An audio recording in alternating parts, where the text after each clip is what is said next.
tracking skills, seems we found the right place. Shh! Don't draw their attention. The port is crawling with Fatui soldiers. Let's keep going and see what we can find. Now this is a proper farewell ceremony for a Snezhnayan Harbinger. The Lord Harbinger is leaving. I've still only seen him once or twice. I used to hold a position in our homeland, and back then, the doctor spoke in a very different way from the way he speaks now. Maybe the way people talk in Sumeru has rubbed off on him? It's always like that when you spend too long away from home. When he gets back to Snezhnaya, perhaps it will also take him some time to get used to the life there again. Huh? But, sir, that can't be right. No, I remember it like it was yesterday. Both his expressions and tones are now very different. Also, for some reason, he seems like he's all smiles now. You must be mistaken. Nobody's supposed to look happy when they're on a business trip.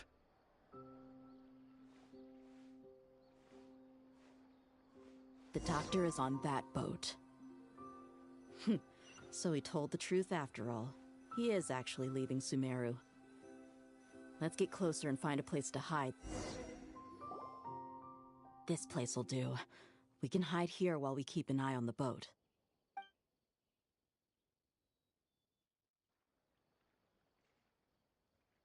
Huh? Uh-oh. He saw us. Huh? Is he waving at us? It's time to say goodbye.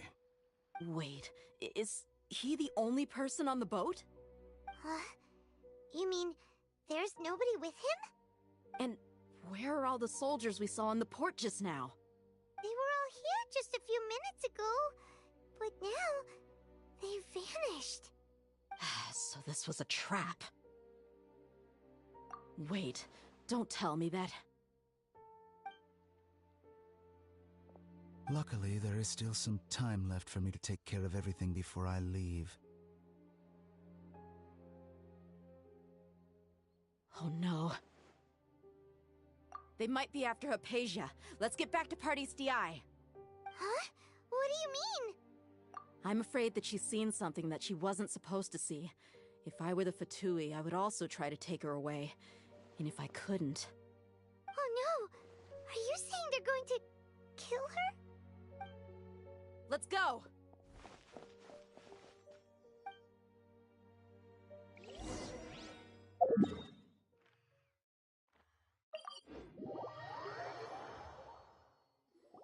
Party's DI is not a place you Fatui can just show up and do as you please. I believe we've already made ourselves quite clear. Our superior gave us permission to search for and collect medicinal herbs in Party's DI for research purposes. But you've been in Sumeru for some time already. I find it coincidental that you chose to only come here today.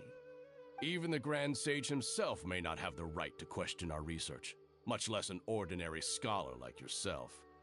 I've done my duty to inform you. Don't make things difficult for yourself. It would seem that my words have fallen on deaf ears. You can keep trying to deny it, but coming to Party's DI now? I'm pretty sure you're not just looking for herbs. With all due respect, your baseless speculations will only lead to unnecessary trouble. Well, you only have your Harbinger to blame. He knows nothing about keeping a low profile. I may be staying at Party's DI as a scholar, but that doesn't mean I'm no longer a forest watcher. It is still my duty to protect the peace and safety of the scholars who have contributed so much to Sumeru. Then it seems our conversation has hit an impasse. No one will lay a hand on you, Hypatia. Not on my watch. Tainari, are you alright? I'm fine. These Fatui have really crossed the line. Time to teach them a lesson. Let's move. The wind knows it.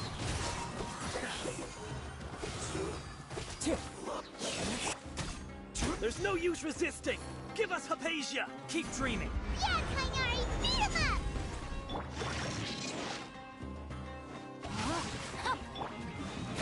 Fallen leaves. Adorn! Can't see? The doctor's orders are absolute! Yeah? You've been someone's lapdog for so long that you don't know anything else now!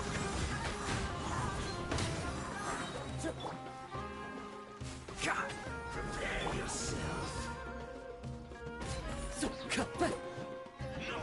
wind knows me. One with the forest. Huh. Keep up. Can't. We're not getting anywhere. Traveler, Paimon, please go to Hypatia. We need to make sure they don't try to sneak around and attack from behind. Got it. Hypatia's still here. Doesn't look like anyone's broken in.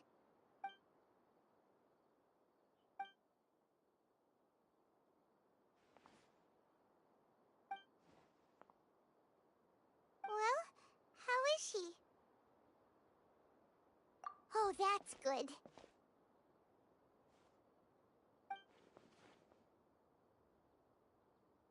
So, you think this is over?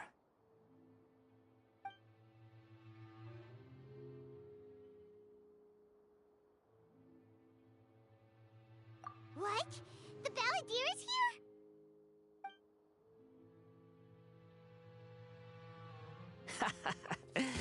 I've missed that look of abject horror. You've given me that look every time we meet. But, where is he?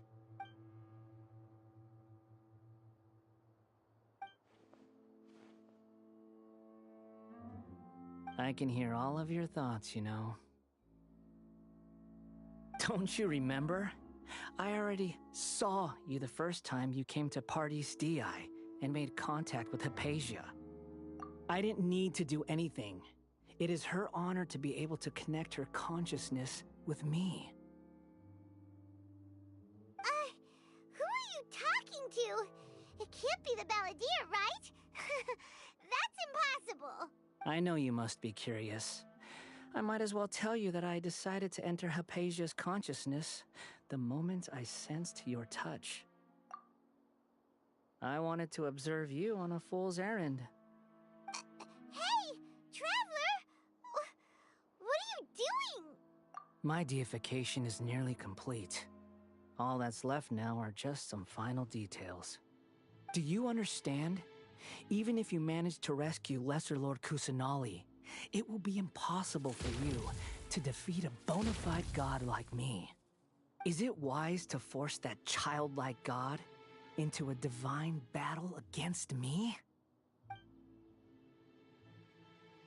Scholars consider the God of Wisdom to be the sum total of their faith. It's how they can justify reverence for a god as they construct it. But this also shows that humanity's worship of gods is a combination of blasphemy and exaltation. It's truly laughable. Yes. What is it?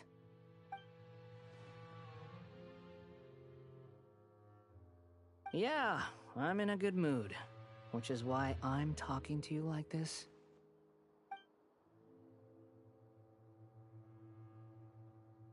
What do you mean?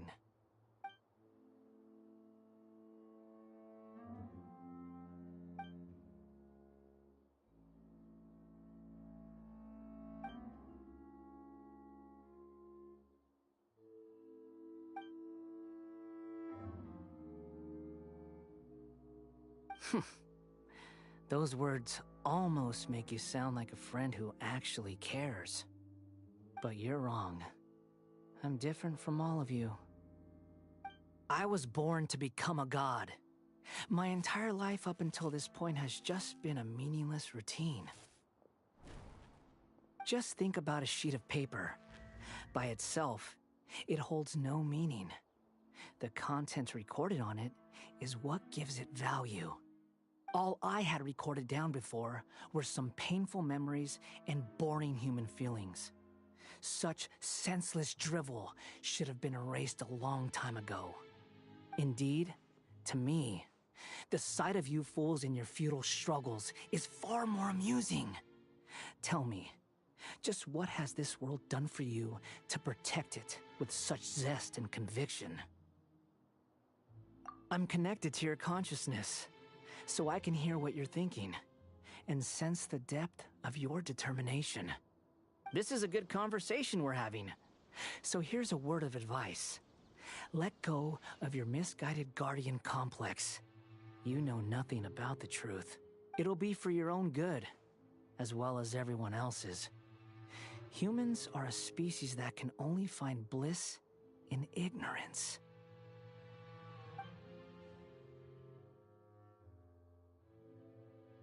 Ah, you've seen my affection for her. If you were in my position, I think you'd feel the same way. She peered into my consciousness and saw my past. Someone like that is qualified to become my first follower. All gods need followers. So Hypatia has been chosen. Her appearance heralds my imminent arrival at the throne of divinity, while her worship shall become my glory. You're doubting me again? No matter. Soon, you'll know what kind of authority you're challenging.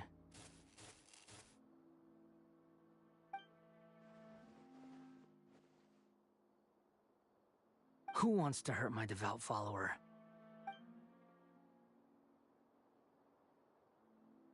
The doctor wants to hurt my first follower?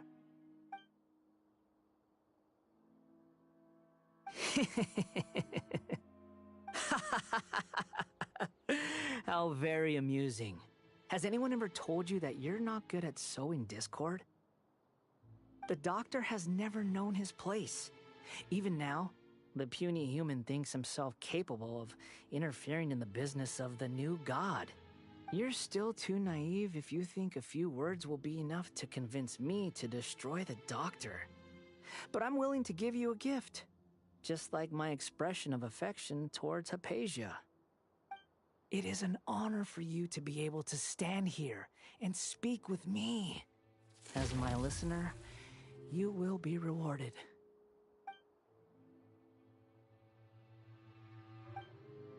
Both good things and bad things can be called gifts. After all, gods have never needed to be reasonable. Ah! Paimon hears thunder! That person Paimon couldn't see was the Balladeer? Oh, he sure chatted with you for a while.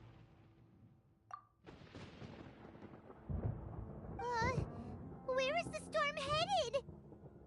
That means anyone outside is in danger! Let's go! Tainari and Dia still must be fighting!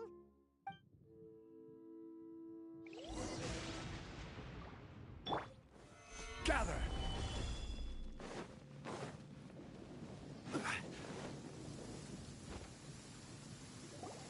Oh! Have the Fatui retreated? Hey! What happened to you? He's hurt. I'm fine. Don't move. I've seen eremites get struck by lightning before. You need to rest. Struck by lightning? We were fighting, and just as things started looking grim, the weather suddenly became extremely strange. Lightning started attacking everyone, almost as if it were alive. Luckily, there were only two of us, and both of us were nimble enough to dodge most of the strikes.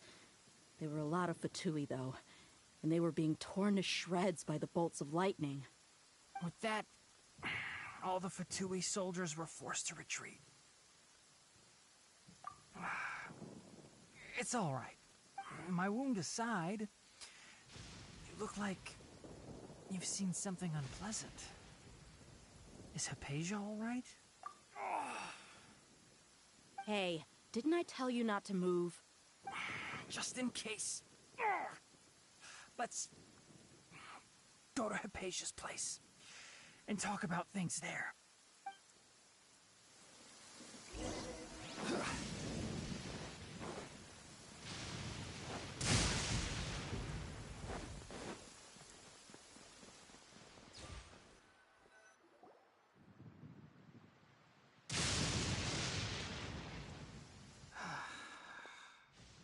Thank goodness she's fine. Hey, how about taking care of yourself first? I understand my condition. The wound is not fatal. I'll be all right. Ugh. The more you understand medicine, the worse of a patient you become. I know. They always think they can push through the pain. Oh, he sat down. Let me rest for a bit.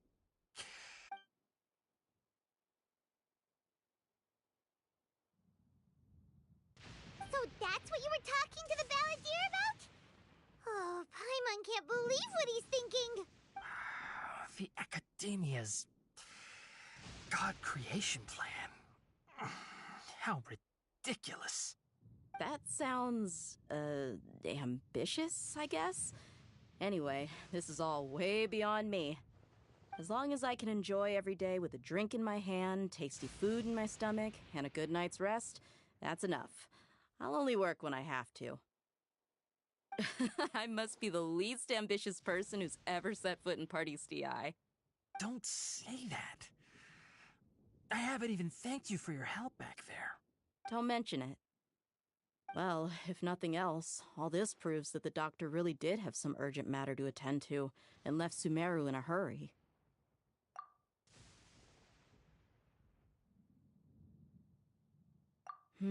Maybe the Fatui want to cover up some secret of the balladeer. Is that why they tried to seize Hypatia? You said the balladeer claimed that Hypatia has seen his past. So, what could be there? Have you noticed?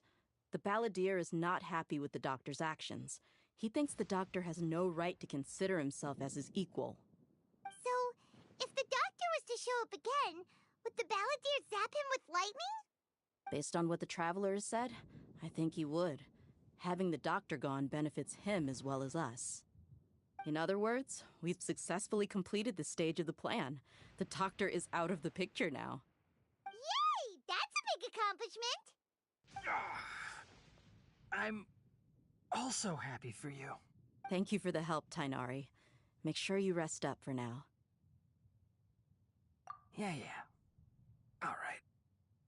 Okay, that wraps things up for us here at Party's DI.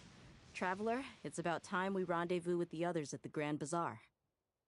Let's continue to keep a low profile. You can head there once you're ready.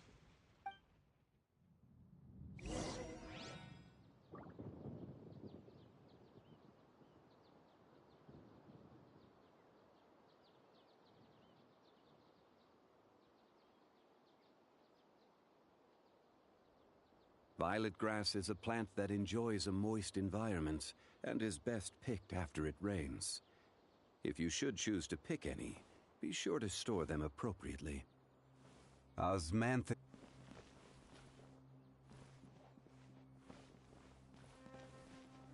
You can just focus on your plan. Leave Hypatia to me. My wound isn't going to get in the way. Oh. Okay. Guess I'll sit still for a little while longer.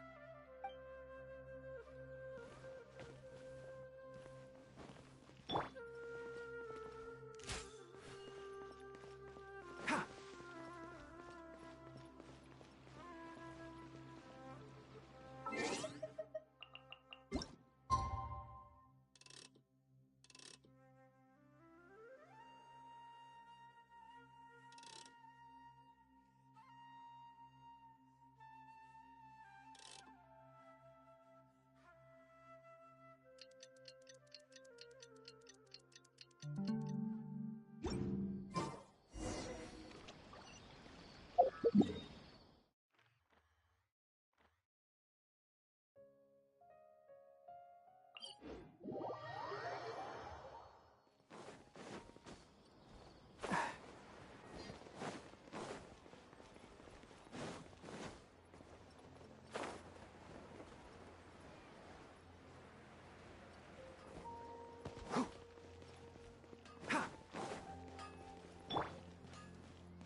All right, everyone is here. How did everything go? Any luck with your missions? Let's report back one by one. I'll start first. We've made the necessary modifications to the Akasha terminal. In addition, the props required are also ready. I'll go next. The Traveler and I went to Party's DI. The situation was a bit complicated, but we found Tainari. Unfortunately, he was wounded during a fight. Who was behind it? Well, that's the tough part. What should I say, Traveler? The Fatui or the Balladeer? After some back and forth, we confirmed that the doctor has left Sumeru by boat. He has something urgent to attend to back in Snezhnaya, so we've successfully removed the doctor from the picture. Also, Tainari's already resting, so he'll be okay. Good. Oh, Tainari also asked us to tell you this message. Trust your own senses and experiences. All right. I'll remember that. Everything also went smoothly on my side. The Eremites should have arrived at their destination by now. To avoid alerting the quarry, they will stay there for now. I can't believe you actually got so many Eremites into Sumeru City. It's all thanks to Rahman and his brave team, as well as their bold strategy. It appears to have been very effective. I'm glad to hear it. Well, is that everything? Okay, this meeting is adjourned. Huh? Wait, you mean that's it? Well, what else is there to discuss? Shouldn't you end with some words of encouragement? You know, to fire us up now? Personally, I'd rather we all go home and get some rest. I'll hate them, Oh, and if you wanted someone to say something to that effect, then I must reiterate that I'm here to strategize and not to lead. So you should find someone more suitable to do that. But I thought all of you Academia big shots were great speakers. Then I should remind you that I'm the scribe. I know that. So what? A scribe is responsible for recording meetings, not speaking. Fine, whatever. Well, Cyno doesn't seem to be much of a talker either. I guess that leaves it to my employer. Employer? Yep, the Traveler hired me. That's right. So come on, boss. What do you have to say for the team? Yeah, say something to boost morale. Huh? What are you all doing here? Oh, it's Nilu! Hey, everyone. I'm not disturbing you, am I? Not at all. I was actually just about to go find you. Judging from the group and all your serious faces, you were discussing something important, weren't you? But you also look like you're up to no good. Seems pretty interesting. Welcome, Nilu. Would you like to join us? Huh? Join you? You mean, you also want to discuss something important with me? Yes. Something very important. Nilu, are there any breaks in your performance schedule in the upcoming days? Huh? Wait, you're seriously inviting me?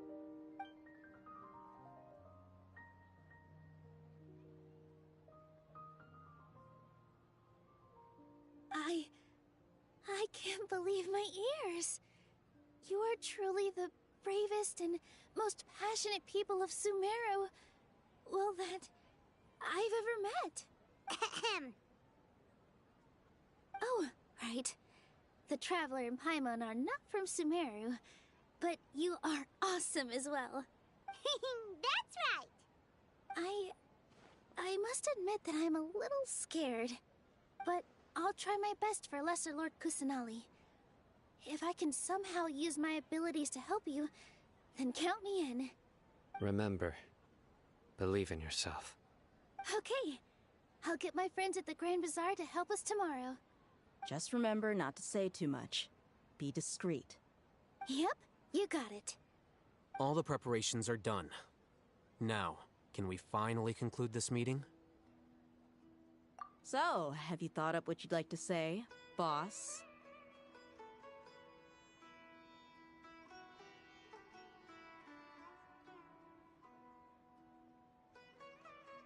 Yep. It's a grand plan and we're all super awesome!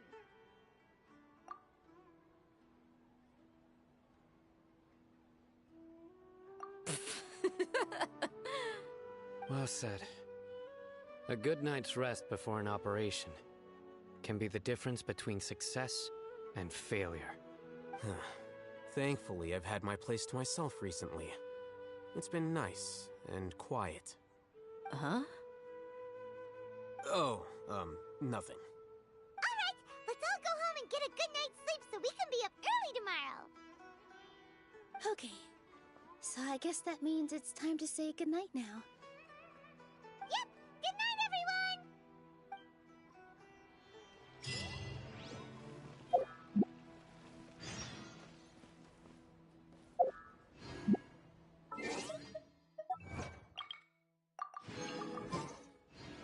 I've got great food and great drinks.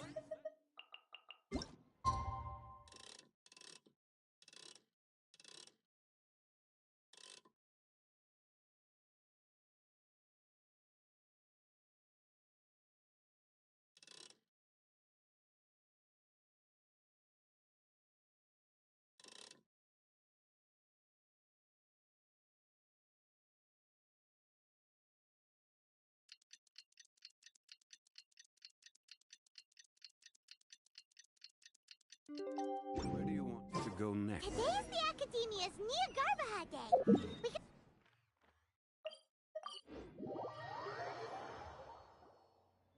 Hello, you two. Sleep well? Not really. Paimon got too nervous thinking about today and didn't fall asleep until the sun was almost up. What about you, Alhaitham? Naturally, I slept just fine. After all, a good rest should be considered part of the plan, since energy is an important resource. You just want to show off how calm you are. It's crucial to dissipate any tension before we execute our plan. The only thing you're doing is being annoying. Anyway, do you need me to go over the game plan again?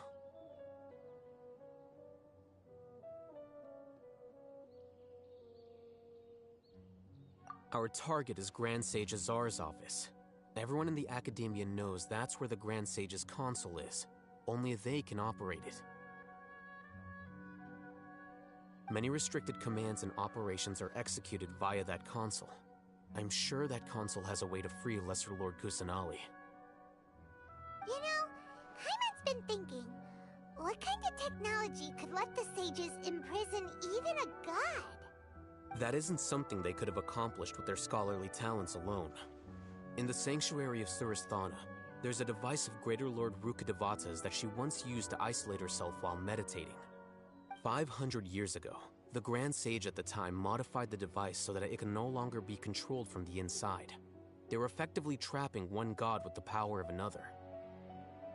So, how are we gonna get to the Grand Sage's office? Don't forget, today is Nyargarbaha Day, arguably the most important day to the Academia. The sages and core Academia personnel are busy loading the latest batch of research developments and legal decrees into knowledge capsules so that they can be entered into the Akasha. All the Darshan's researchers have their noses to the grindstone, and the Academia's grounds are flowing with all sorts of people.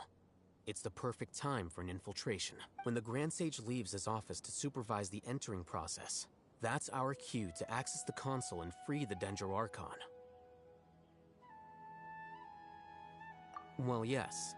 That's just the visible side of our plan, after all. If precedence holds, the Academia should have already started preparing for Nyargarbaha Day. Everyone should be in position. All that's left is for us to lead the charge. Let's go. So are we just gonna walk in through the front door, or...? Yes. Were you expecting a stealthier approach? Paimon can't think of a good comeback. Alright, it's all on Alhaitham if things go south.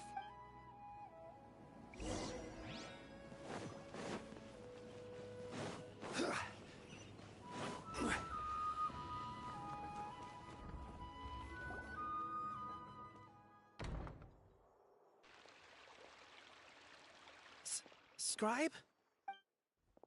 Please, wait. Are you Scribe Alhaitham? That's me. Is something the matter? I'm in a hurry.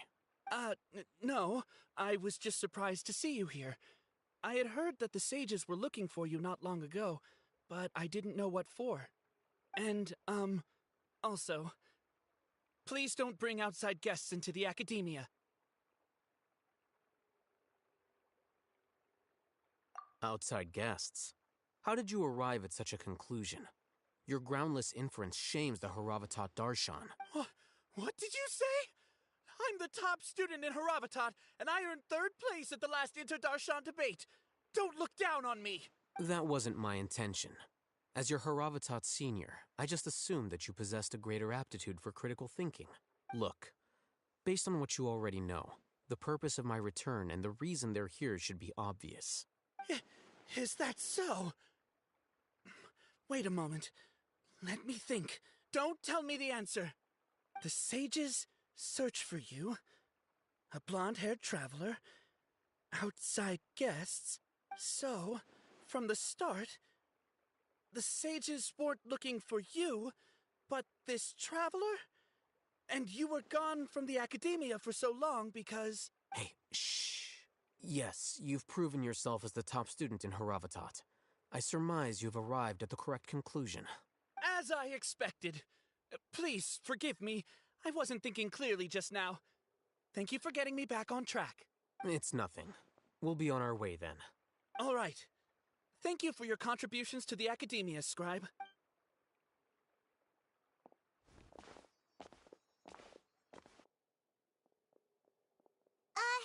What the heck just happened now? What did he just guess? I'm afraid I don't know either. You have no idea? Mm-hmm. He convinced himself of whatever truth he came up with. That is the so-called pride of a scholar. If someone questions their academic facility, they will instantly feign understanding to keep up appearances. Nowadays, the academia is rampant with this type of scholar. Their obvious farces of intellect only serve to highlight themselves as fools. Wow. So there are special ways to deal with smart people. We don't even need to make up our own excuses. We shouldn't waste any more time. It would be problematic if we missed our window of opportunity.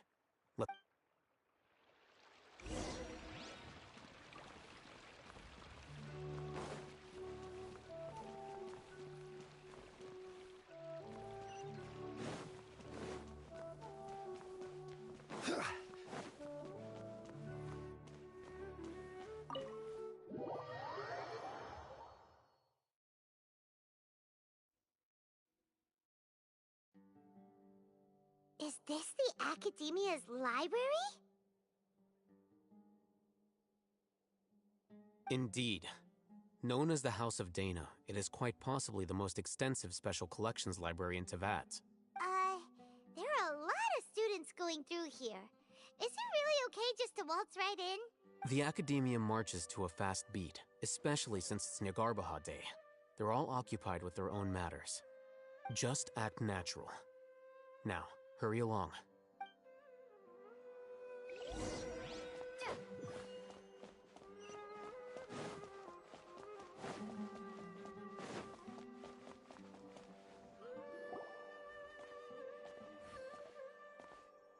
What's this platform for? It's a lift that Academia personnel use to access higher floors. Are we gonna take it then? The Grand Sage's office is up there somewhere. No, not right now. We can't guarantee that we won't run into the Great Sage. Let's step back and observe for now.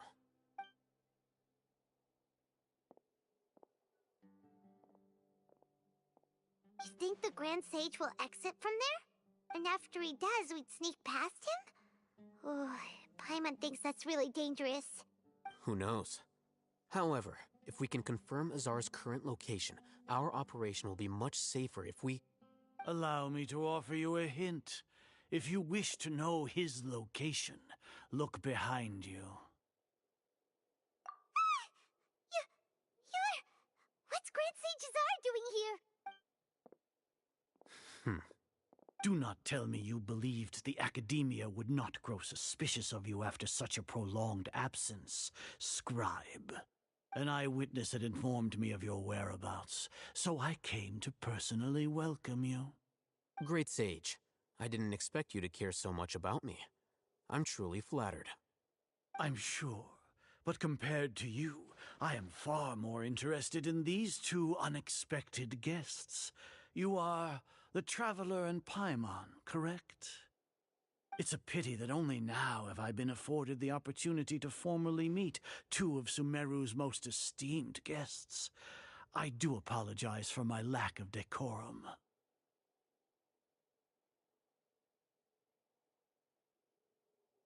Excellent. You immediately initiated discussion instead of attempting to prepare some perfunctory excuse. You clearly understand the situation at hand, and have no intention of making a reckless stand. The foot traffic here renders this place unsuitable for discussion. Please, follow me to my office.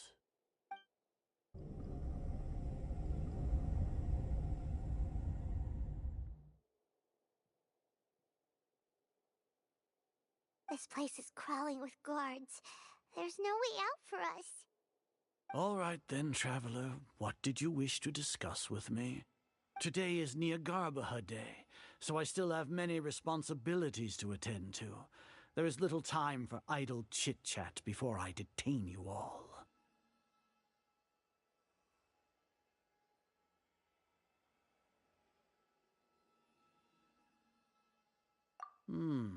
You seem to know quite a bit about our endeavors. If that is so, then you should be praising our great work, rather than using your trivial misgivings in a futile attempt to sway me. Trivial? Then tell me, what do the Fatui want from me? Worthless. Those are all completely worthless.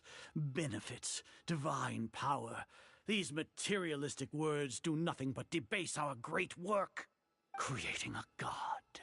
Yes, we are using human wisdom to create a god. If humanity cannot attain omniscience and omnipotence, then we shall create a god to reveal them. This is the pinnacle of human wisdom. We shall regain a god's guidance at long last. No longer will we flounder in the interminable void of consciousness and knowledge. Even Irminsul will be freed from its plight. For our nation of scholars, this is the ultimate aspiration. No cost is too great to realize it.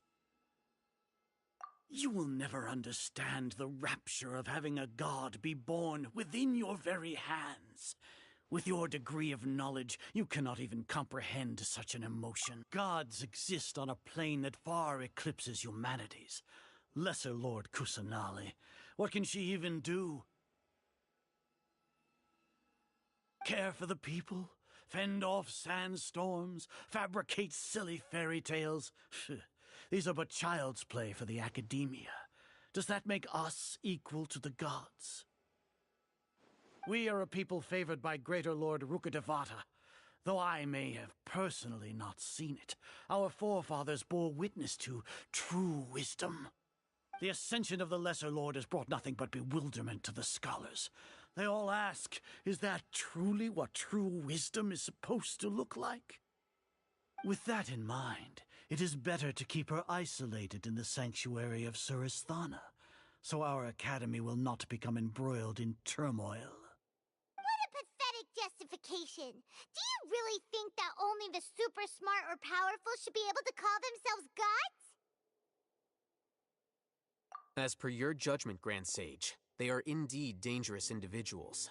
Not only are they acting against the academia, but their ideologies have the potential to lead scholars astray. Looks like there really was merit in my assignment. Oh, Hatham?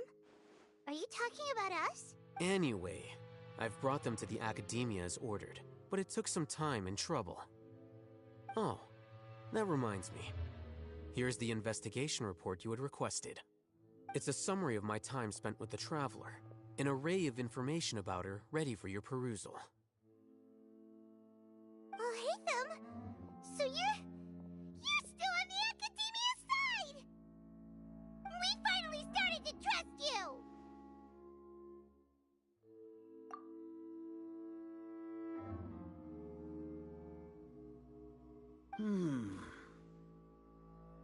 Excellent. Detailed contents with no errors. I would expect nothing less than an immaculate report from the scribe. As it is Niagarbaha Day, I'll enter the information on you into the Akasha. Surely you know what that means. will be monitored, just like Sino. With the Akasha's calculation prowess, all of your actions will be predicted with an accuracy of at least 98%. Furthermore, your data will be updated in real time whenever new information presents itself. To put it into words you can understand, wherever you go, you will be walking under an invisible leash. This is Sumeru's greatest penalty for dishonest persons. Are you not familiar with the concept that great responsibility begets an equally great suspicion? In any case, you are Sumeru's most concerning external variable. Locking you down will greatly decrease the chance of any undesirable outcomes coming to pass. You're despicable! Despicable? Perhaps from your perspective, but I suppose you had mentally prepared yourselves for this, no? Your ploy was to sacrifice the Traveler here, was it not? Lord Azar, I know what you're trying to say, but I've been following your plan this entire time. Why are you doubting me at this juncture? Must I delineate your entire plan? Very well. I will spell things out. First off, I received an eyewitness report that you were spotted with the Traveler at Caravan Ribat. However, you immediately departed for the desert and escaped surveillance range. Judging by the time, you all likely encountered the truant General Mahamatra in the desert. Am I correct? Maybe Paimon shouldn't have mentioned Sino just now. The Academia had not received correspondence from its scribe for a prolonged time. You were also in the company of the Traveler, a close associate of Lesser Lord Kusanali and General Mahamatra Sino, who had defected from the Academia. With their instigation, what was the probability that you would betray the Academia? Rationally speaking, 50%? 70%? What do you think? Regardless, that's only a guess. The facts are that I've brought the Traveler right before you, and I gave you my report. Indeed, your boldness deserves praise. To think that despite status as an outlander, the Traveler is still willing to sacrifice for the sake of your plan. If I'm correct, you have a contingency plan to save Lesser Lord Kusanali and ruin our great work. Sneak into the Academia on Nia Garbaha Day, using Alhaitham's status as the scribe. For there is a good chance that an opportunity to save the Lesser Lord will arise.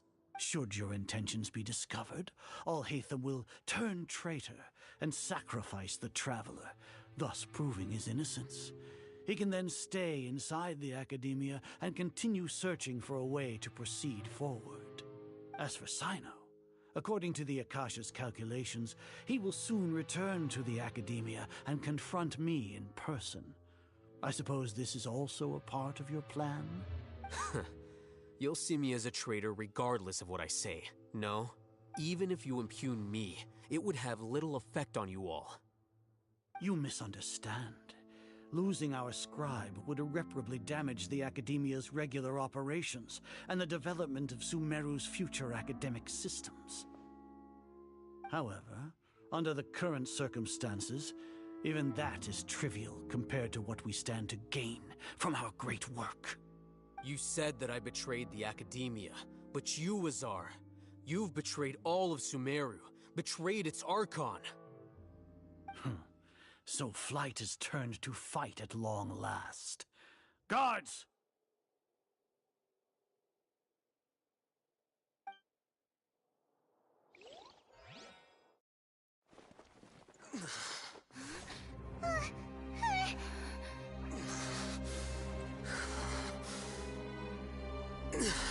Azar.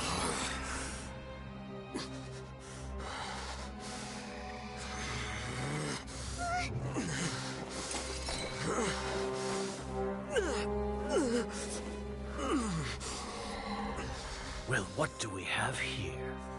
So you stole that divine knowledge capsule? Traitor! You traitor!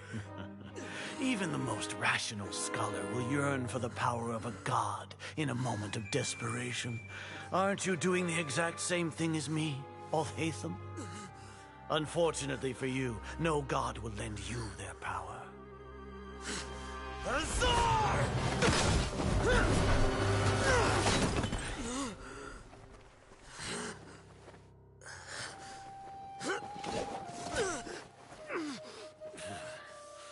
He has gone completely insane.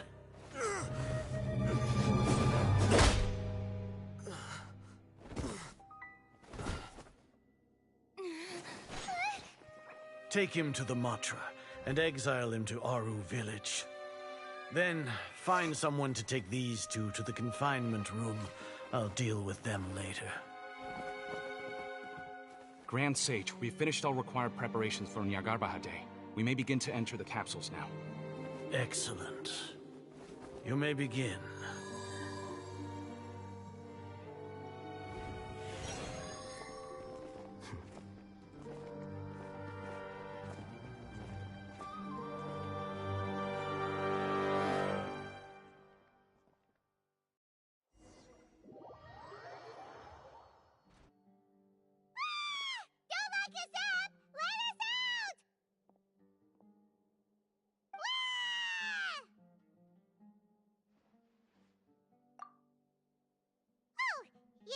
Paimon got a bit carried away there. How was Paimon acting just now?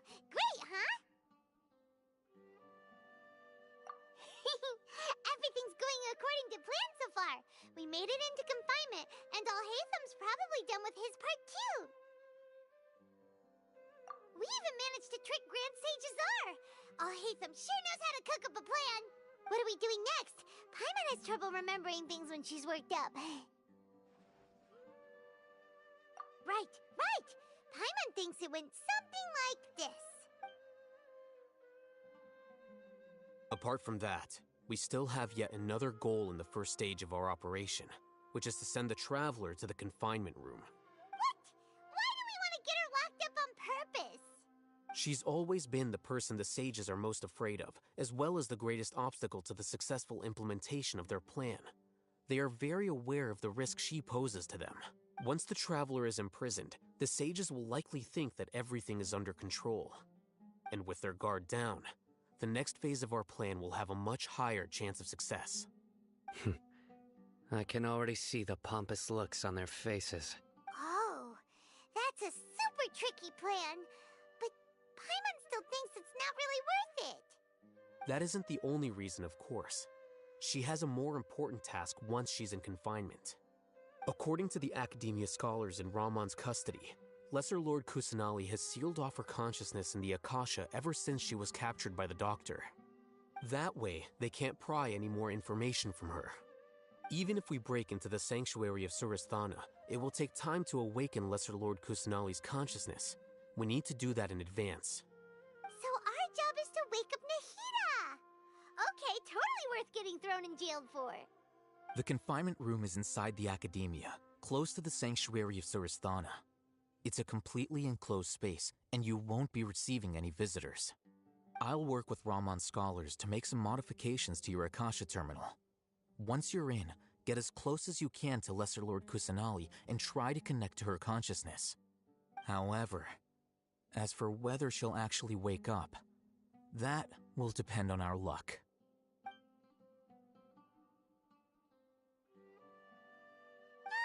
No wonder you've been wearing your Akasha terminal today. It's the one that Alhaitham modified. Paimon thought they'd take our Akasha terminals when they locked us up in here. Were they being careless?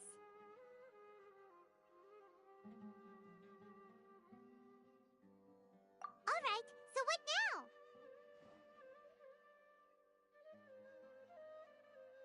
Sounds easy enough. We can finally talk with Nahida after all this time. Let's do it.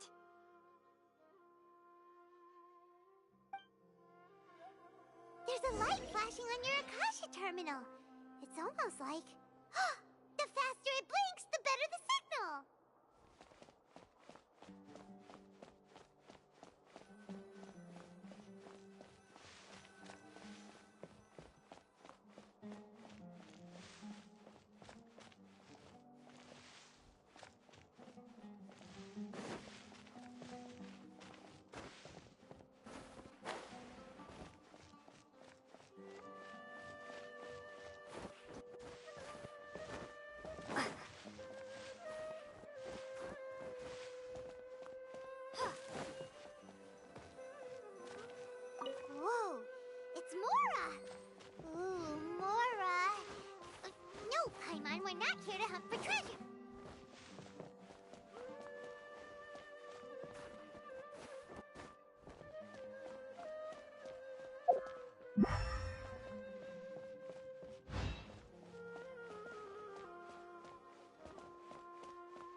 forgetting anything?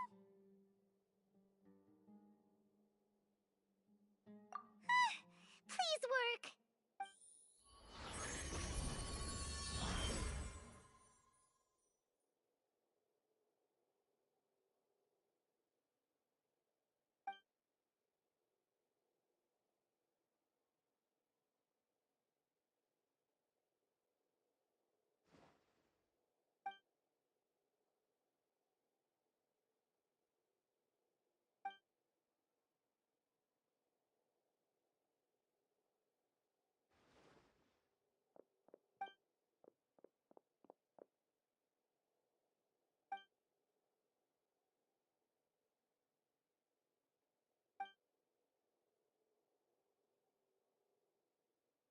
Nahida!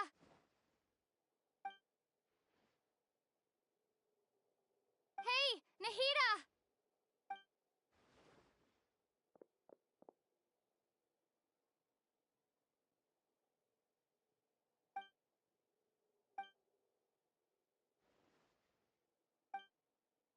When did it first start? Oh, right. It started from the moment I was born. I wanted to become a worthy Archon. So I've kept studying. Kept listening to my people and their hearts. Kept looking for a way to save Irminsul. So I can catch up. Catch up to Greater Lord Rukkhadevata. But I'm stuck in the sanctuary of Surasthana. The sages are creating a god to replace me. And I'm forced to lock my consciousness in this boundless darkness. Nahida!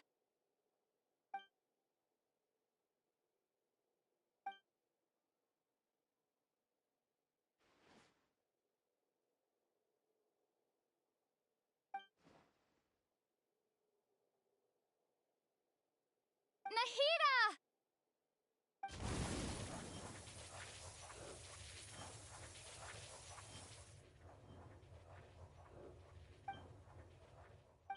It's so quiet here.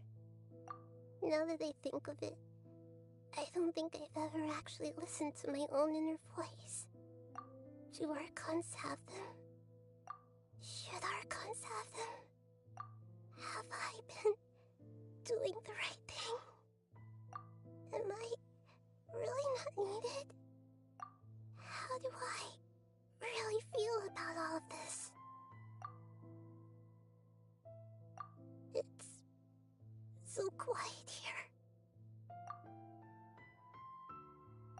Since you're the god of wisdom, you've known the answers to all these questions since the very beginning, haven't you? Who are you? Whose voice is that? It sounds familiar. You're right, though.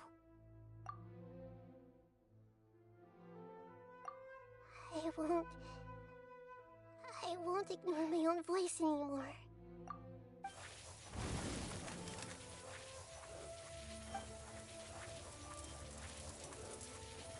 Nahida!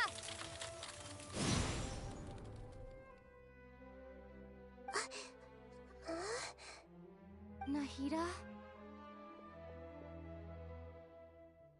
Did you wake me up?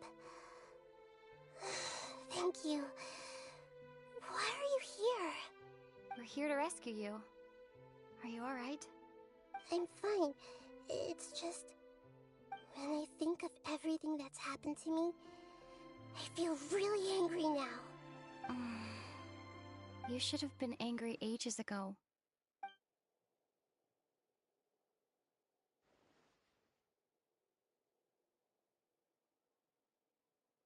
Huh? Oh, you're back! How's everything? That's wonderful news!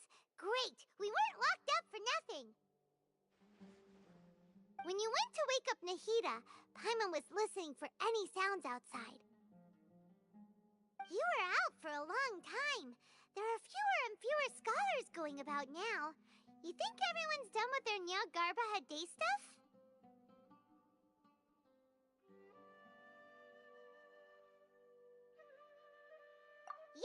So that means our next act is Nilou's performance!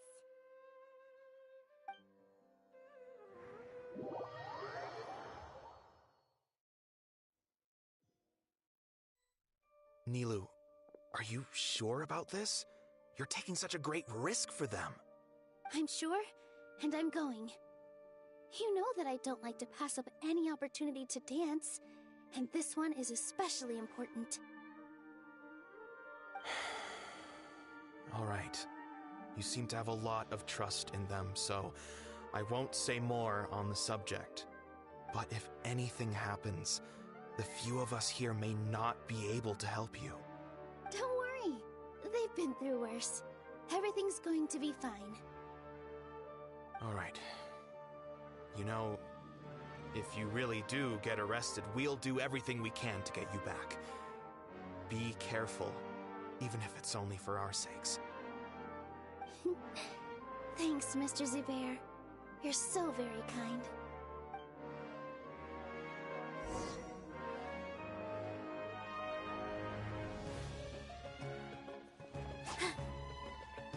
With all my strength.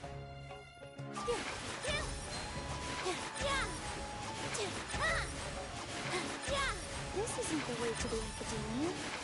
Better stick to the plan.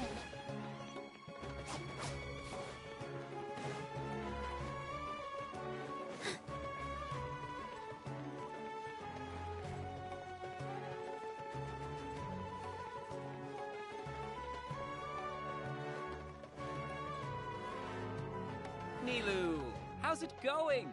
Nervous? Definitely more than usual. But it's because I'm worried I won't dance well enough. It's okay. Just focus on your performance. We'll take care of everything else. You sure know how to talk. Taking all the credit, even though we came here together to help out. Well, thank you both. I'll have to treat you to a meal after all this ends. I really, really appreciate all of your help. Ooh, that sounds great. Ha! How can we say no to that? All right, let's get back to business. Nilou, we'll be here to keep people from going to the Academia so they don't interrupt your performance. I was planning on telling them something like, the Academia's been conducting a weird experiment, and some of their test subjects escaped. It's really dangerous there, so stay away. Oh, you couldn't think of anything better? Oh well, I guess it does sound like something the Academia would do. I think it sounds great. I'm counting on you guys. Don't worry, it'll be a piece of cake.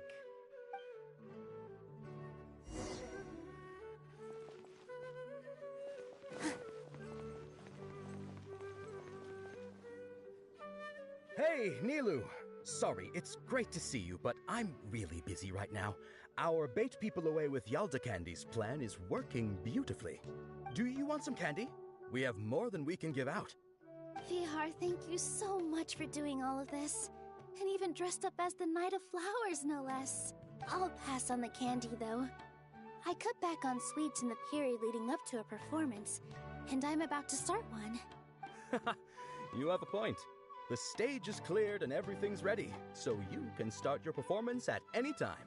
Yeah, thanks to you. I'm really grateful. All right, time to hit the stage. You're welcome. The honor's all mine, since I'll have such a great view of the show.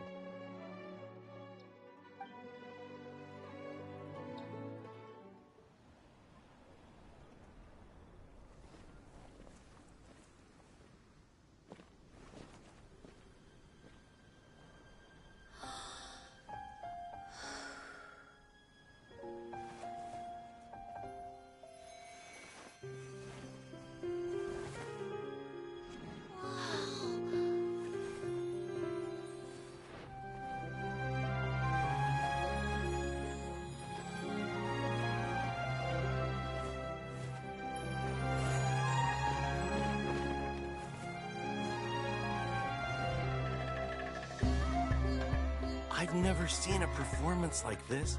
This is incredible.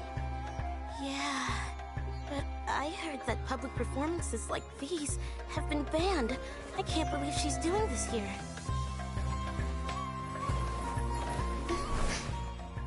Grand Sage. There's some commotion outside. How uninteresting. Issue the new Prohibition Act from the Akasha to the guards. They'll know what to do. Do you think we should, like, stop her? Let's just watch for a little bit longer.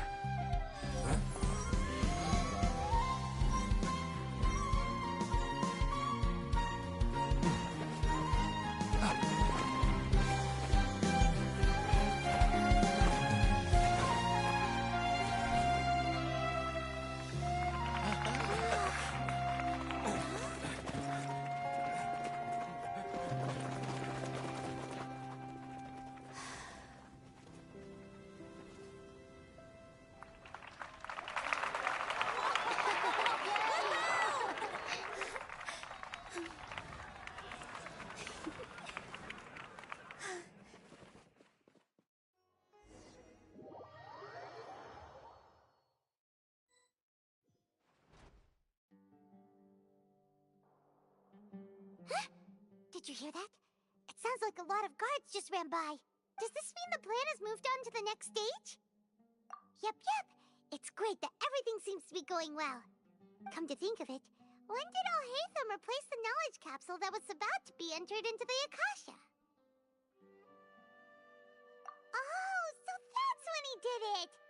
Paimon was too nervous to notice. Speaking of, didn't Alhaitham also yoink the divine knowledge capsule from that mercenary leader in Port Ormos when everyone else was distracted? It's a time-tested trick of his. Why are we complimenting him? Yeah, he's smart and all, but he still makes Paimon's blood boil. Let's review our plan for this stage again. It's not like we have anything else to do right now anyway, and it'll help us feel more confident. Paimon remembers that Nilu's task was supposed to go a bit like this. Now that Lesser Lord Kusanali's consciousness has been forcefully sealed, the core figures of the Academia and their guards have started to wear their Akasha terminals again. With the Doctor's technological support, they think they have nothing to fear. How despicable of them to rely on such a person. But this is also our chance. I was originally asked to draft the knowledge capsule for the Artistic Performances Prohibition Act when I was still at the Academia. It should be on the Grand Sage's desk right now, and will be entered into the Akasha during the next Nyargarbaha Day. Are they really going to stop all artistic performances?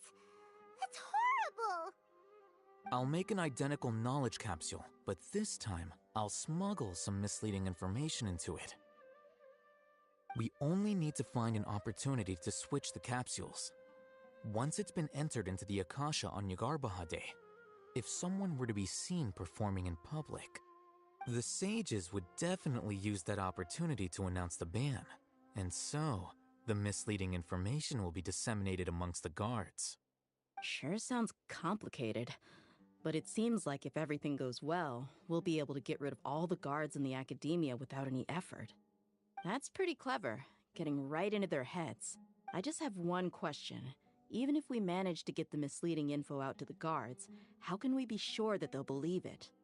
People who are used to relying on the Akasha become less inquisitive, and their ability to distinguish truth from misinformation is significantly reduced. They will view everything the Akasha releases to them as the unequivocal truth. The Akasha will turn humans into machines. I've seen it happen many times. Yikes. Good thing I didn't wear it for long when I was working in Sumeru City. At first, I thought it was a good thing, too. By the way, this plan still requires a performer, right? Do you have someone in mind? Nilu of Zubair Theater. I know her really well. We can trust her. I'm kinda hesitant to ask her to participate in a dangerous plan like this, but we can ask her in person. All right. After the guards in the Academia are gone, then it'll be time for me and my stowaway brothers to shine.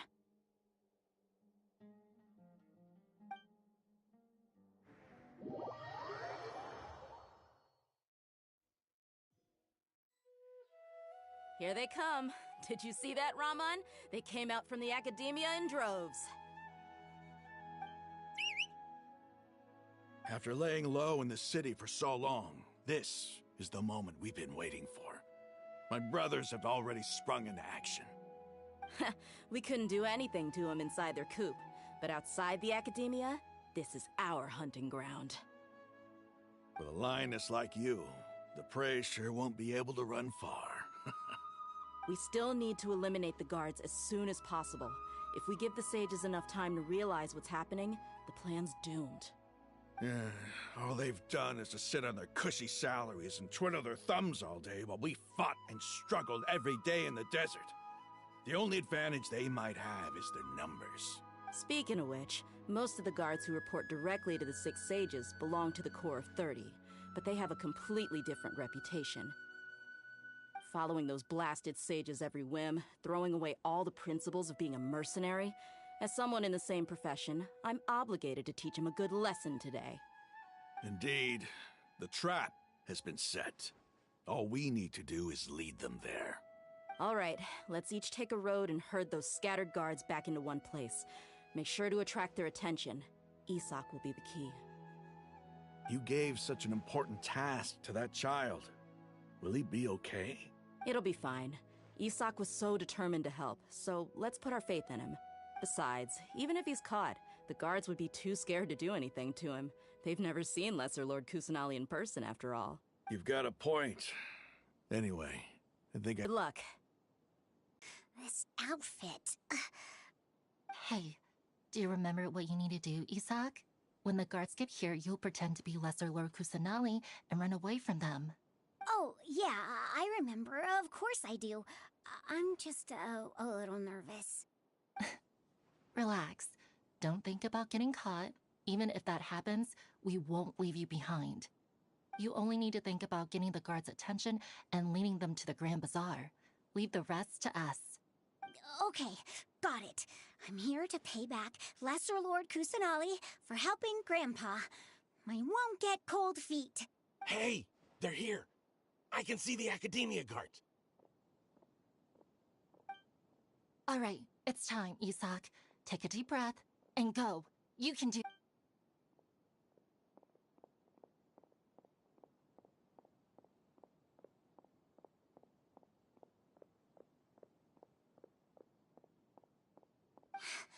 Why is there a guard over there? Did he already run ahead of me? This is different from our plan. But there's no time. I need to make a choice.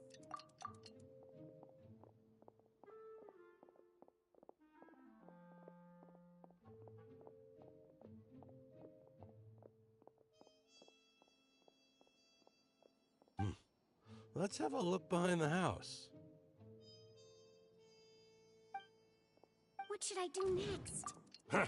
Looks like nothing's here. A waste of time. Luckily, he didn't check behind the tree. What should I do next? The guard looks alert. What should I do next? Hey, stop! I saw you. Don't try to run.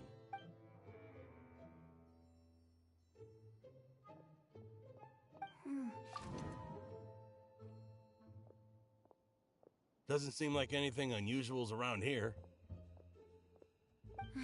Looks like the guard finally left. I need to go.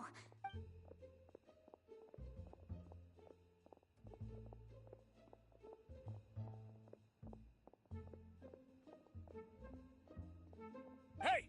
Lesser Lord Kusanali is over there! Stop! What? Lesser Lord Kusanali? How did I not notice that? They found me. This is bad.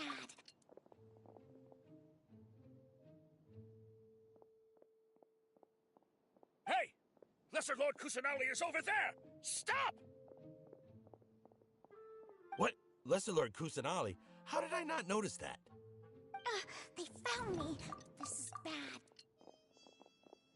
Oh, how is this possible? There's also an Academia guard here. Oh no.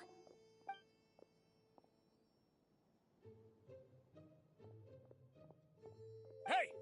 Lesser Lord Kusanali is over there! Stop! What? Lesser Lord Kusanali? How did I not notice that? They found me. This is... The target suspected to be Lesser Lord Kusanali has escaped into the Grand Bazaar. Assemble and arrest her!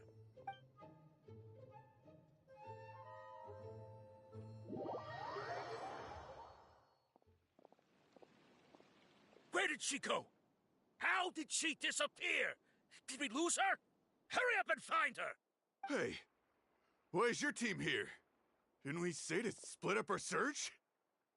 Hurry! Hurry! This place is... Why are you all here? Yeah, isn't it one heck of a coincidence? Everybody's here. What on earth is going on? I suppose that's all of you? Who are you? Did you set us up? What are you planning? Phew, that was rough.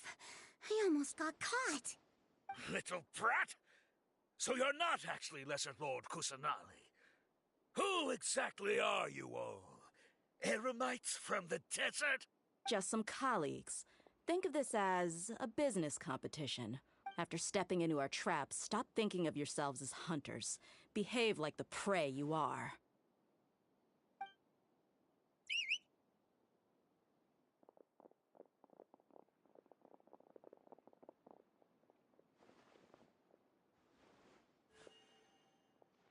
An ambush?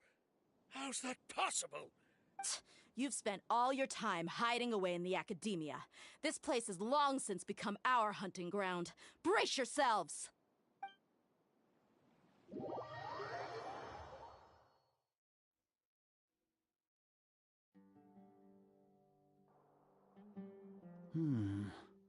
This is odd.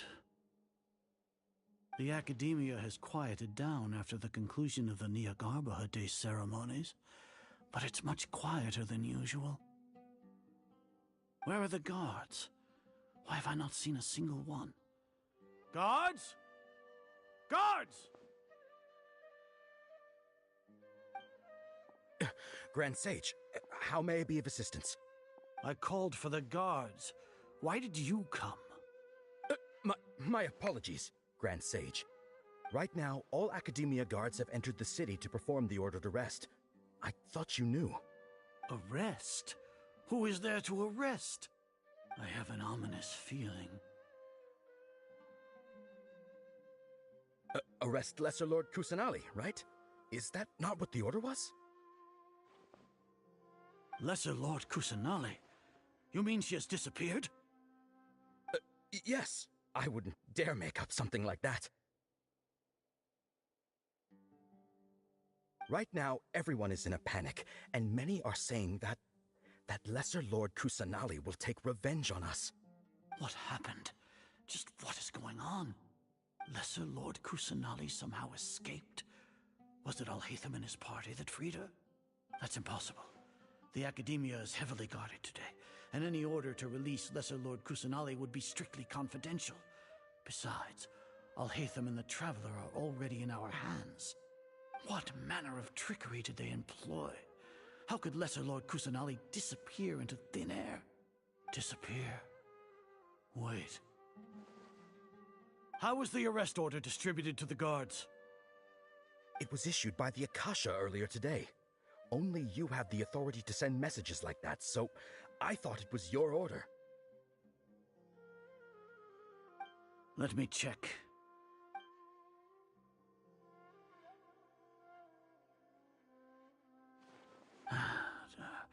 Here. Lesser Lord Kusanali has escaped from the sanctuary of Surasthana. Go to the city and arrest the escapee immediately. The Akasha indeed contains this information, and it clearly appeared in my mind. How did they bypass my permissions to issue this kind of message? Was it the report about the Traveler that Alhaitham submitted? No. I specifically checked that knowledge capsule before entering it into the Akasha. Could that have been a red herring? Well, even if I figure it out now, it won't make any difference. The important thing now is to confirm Lesser Lord Kusanali's status. Have you been to the sanctuary of Surasthana to confirm that Lesser Lord Kusanali has indeed escaped? Confirm? No, I haven't. It may be a bit offensive to say this, but Grand Sage, what you're saying doesn't make any sense. How can the information in the Akasha be inaccurate? What the Akasha decrees is fact. That is common knowledge to all of us.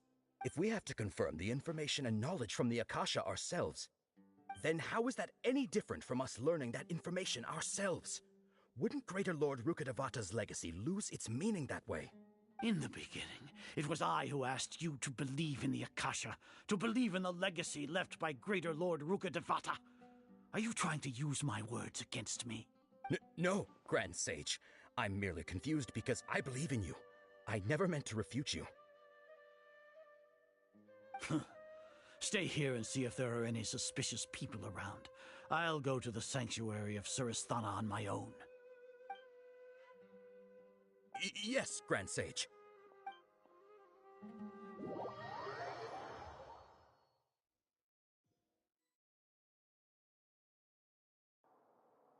Lesser Lord Kusanali has escaped from the sanctuary of Surasthana. Go to the city and arrest the escapee immediately. How can that be? Stop thinking about it. Stop. It must be a trick of theirs. As long as I personally confirm it. Ah! Impossible. That's impossible. There must be something wrong with my eyes.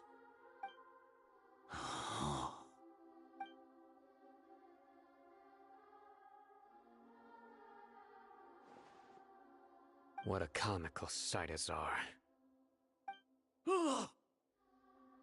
Once the Akasha has put certain thoughts into your head, even the Grand Sage can no longer see what's right in front of him.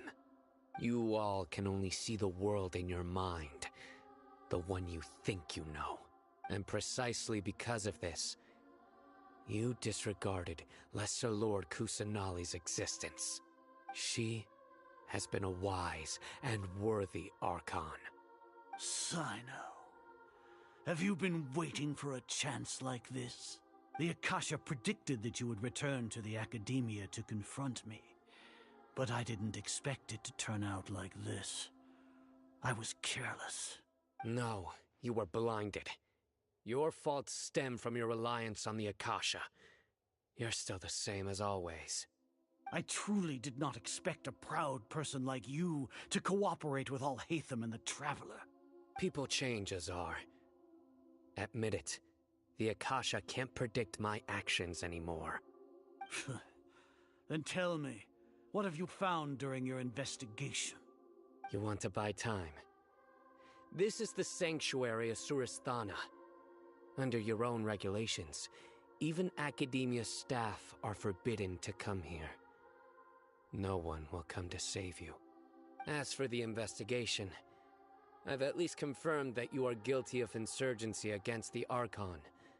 A serious crime. So what?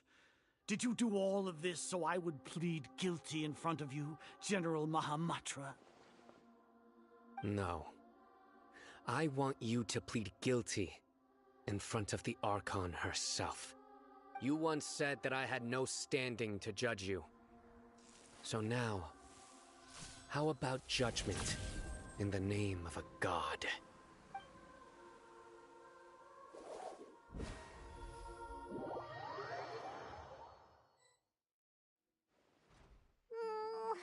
How long do we have to wait? Paimon wants to know how things are going out there. Paimon hasn't heard any sounds outside for a while. Hopefully something bad didn't happen. Yeah, but aren't you scared that we might be locked up in here for the rest of our lives? Thinking about it, at least Paimon has you. We could still chat like this. When Paimon thinks of Nahida being imprisoned alone in the sanctuary of Surasthana, Paimon can't help but feel sorry for her.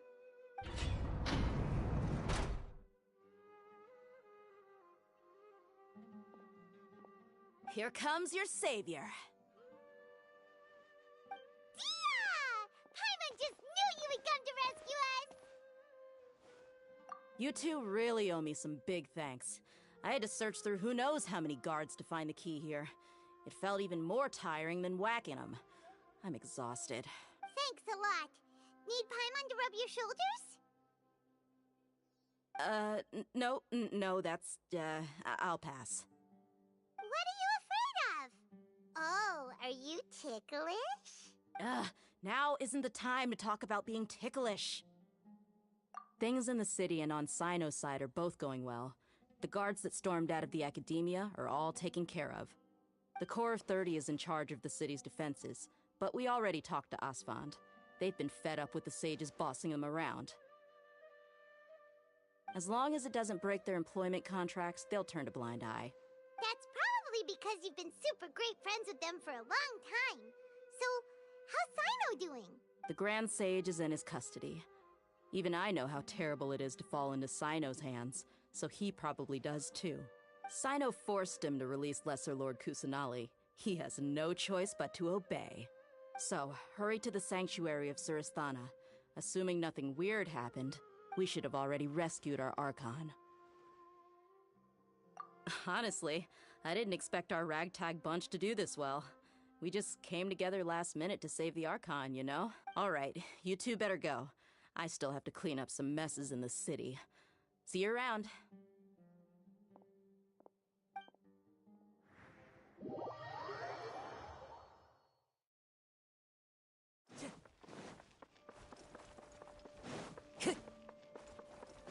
Time to go.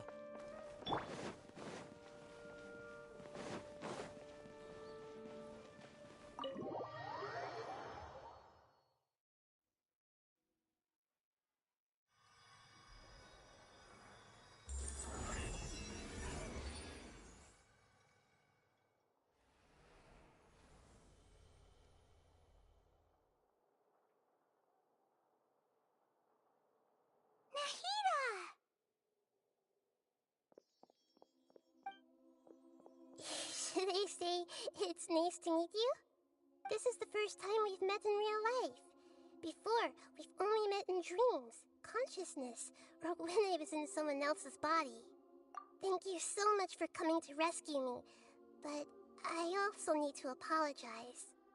During this time, I did some self-reflection.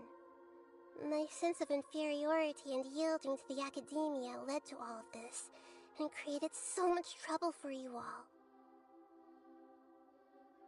Exactly! We're here because you're a good Archon and one of our friends! Thanks, you two. Amazing. So this is how it feels to walk out of that cage with my own body.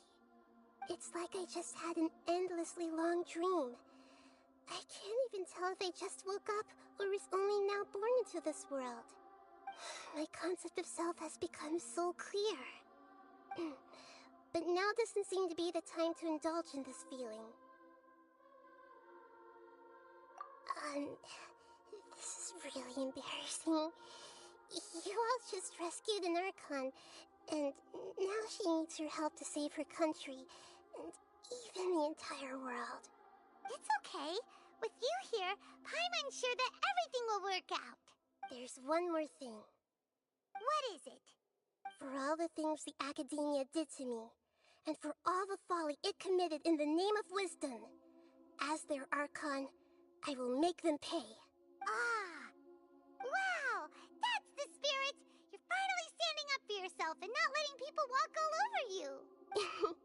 I understand now. To be a better Archon, I first need to better myself. If you haven't even figured out how to be a caterpillar, how can you be a butterfly? Yes, true. That reminds me. I wonder how far along the Academia is with their god creation plan. We need to hurry and prevent the birth of that false god. I need to make some preparations. Since I'm now free, I can establish a direct link to the Akasha and control it. First things first, I need to remove the restrictions that the doctor put on me in the Akasha. After that, I'll make some adjustments and revoke the sage's permissions.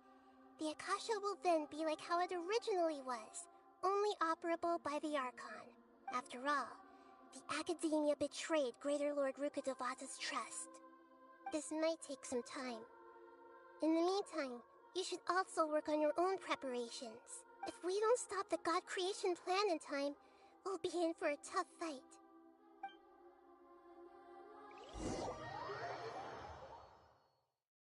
Might as well prepare for a fight.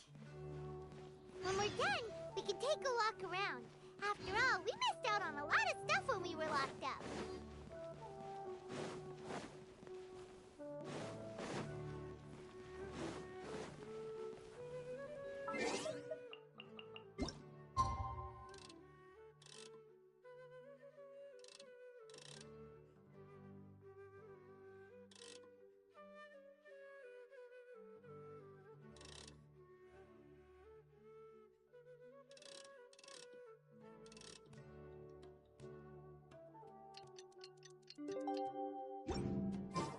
Every journey has its final day. Don't rush.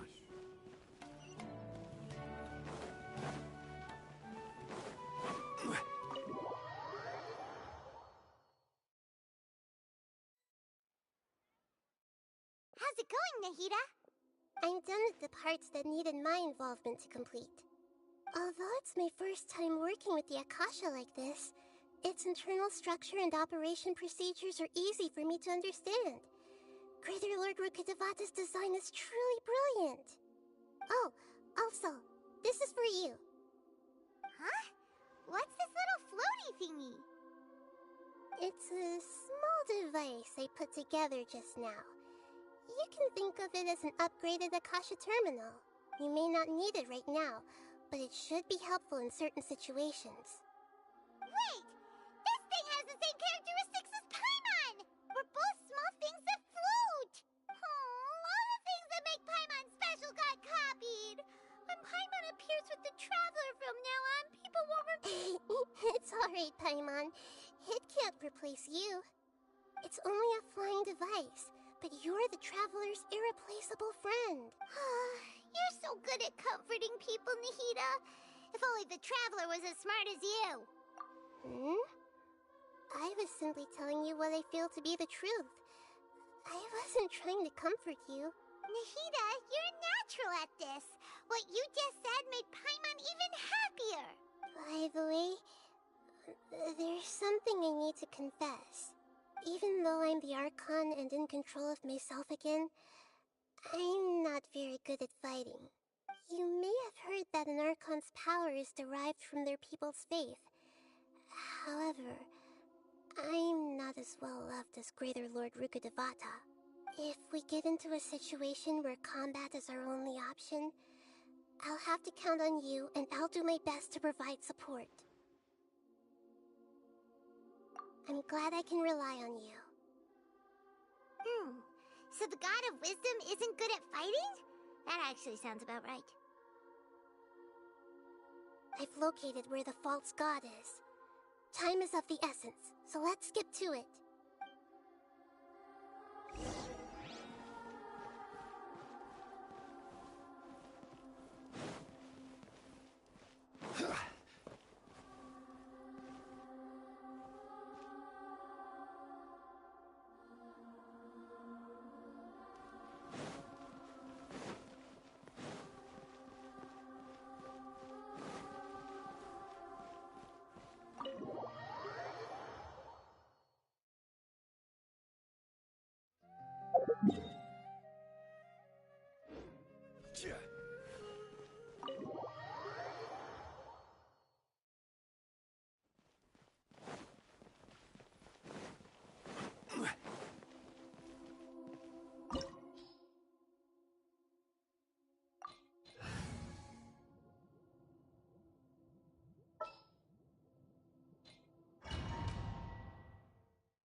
What is this place? Is this really the way we need to go? Wow. Who would have thought there'd be a place like this hidden right slap bang in the middle of the city? The sages wanted to realize their god creation plan without being discovered. The safest and most convenient way would be to build within the academia itself. That's true. They were already hiding one god, so why not two? Judging from the structure here, the project is a huge undertaking. The sages really saw the god creation plan as their ultimate goal. But this place doesn't look like it could have been constructed by the Academia alone. The Fatui under the Doctor sure didn't hold back. They provided a lot of technological support. Yeah, or else they wouldn't have been that generous. Is that it, though? I've always felt that this Doctor is different from the Academia sages. He doesn't seem to share their sense of urgency. Instead of being interested in the end product, it's like he's enjoying the experimental process. The Fatui Harbingers are all such weirdos. So, the Doctor being weird is actually normal. So, this Fatui that they're trying to turn into a god is called the Balladeer? We had previously come into contact with his consciousness. He harbors particularly strong obsessions. One is the desire for a gnosis, since he was created to be the vessel for one. The other obsession is probably related to his past. I can't quite explain it. Paimon knows that he was a prototype puppet for the Raiden Shogun before he became a Fatui Harbinger. That's why he wants a gnosis so badly. There's no way he'd willingly be a test subject. Now with that temper and ego of his. It sounds like you know the Balladeer quite well.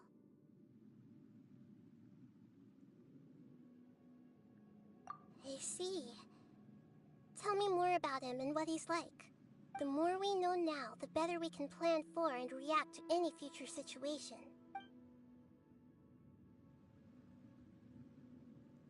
I see. How fascinating. Alright, time to go. Let's get through here and meet him in person.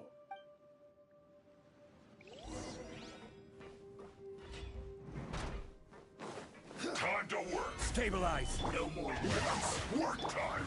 Into the wind. This is order. Can't see?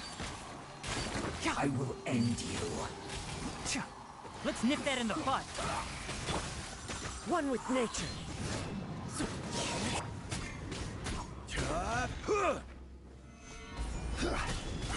No, my sword! Into the wind. This isn't good.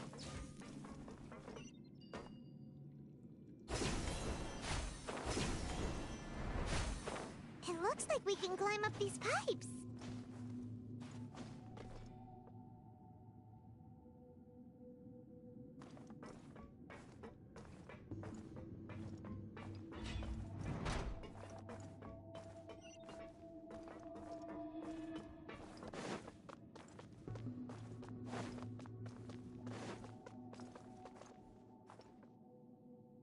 The pattern on the ground seems all messed up.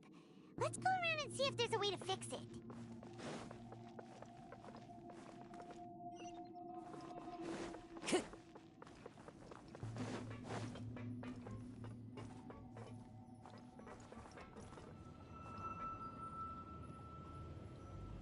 It seems to have stopped. Let's continue.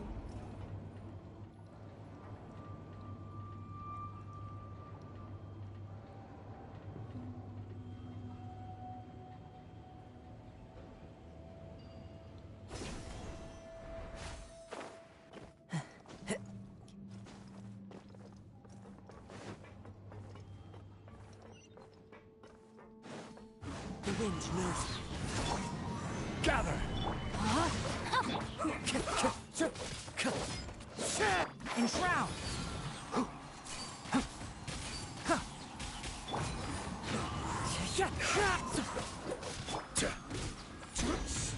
Right there.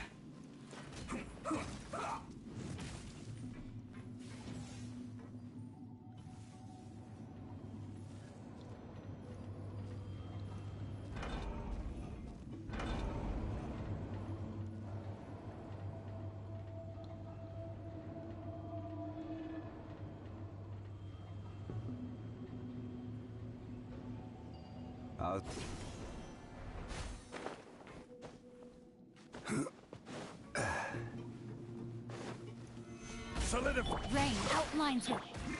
Into the wind. Can't see?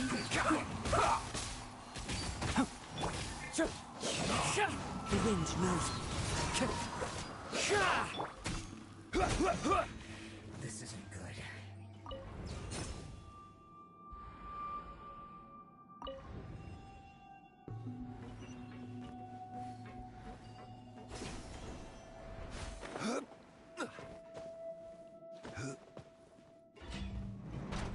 You'll get frostbite. Stabilize.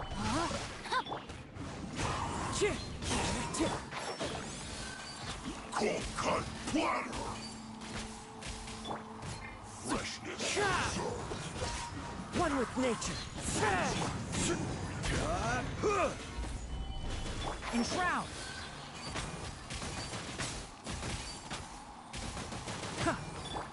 Into the wind.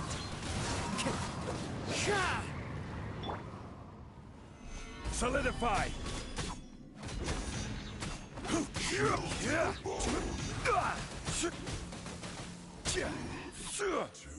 Pay your dues. Can't see. No, my sword!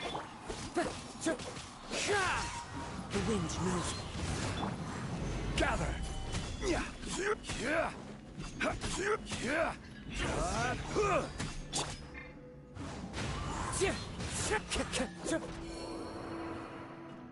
Time to go.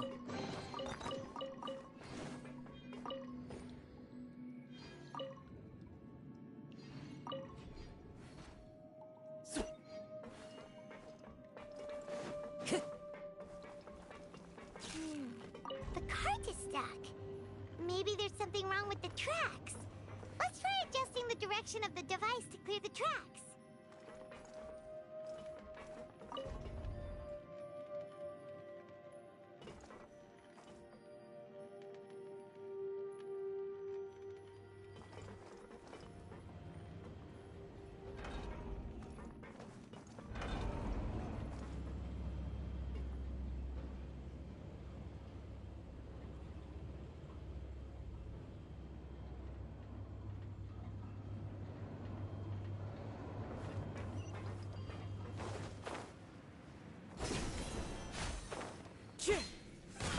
One with nature. Stabilize. Keep up. The wind knows me.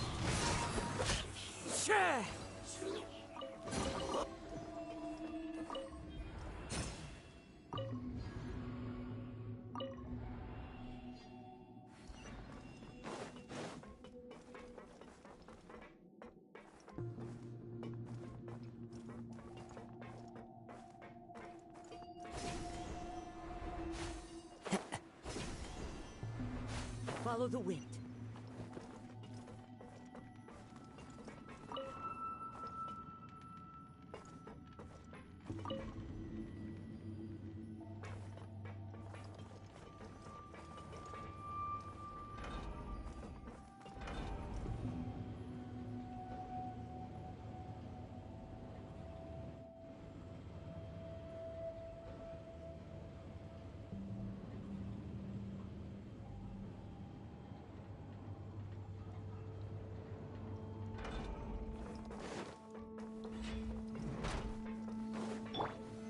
Solidify. Rain outlines your...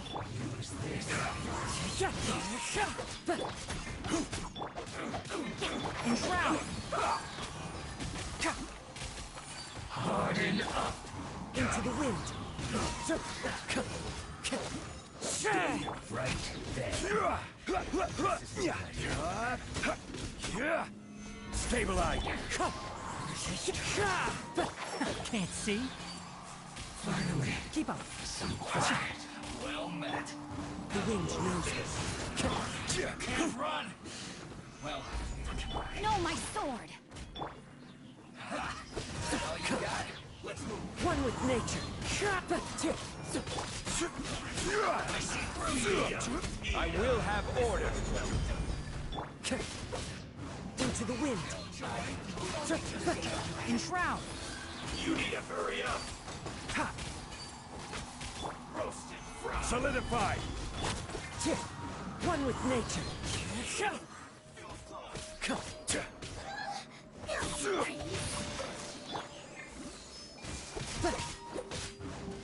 knows me. Can't see? Keep up. Stabilize! Witness the power of good. I'll uproot you. Ha! One with the forest.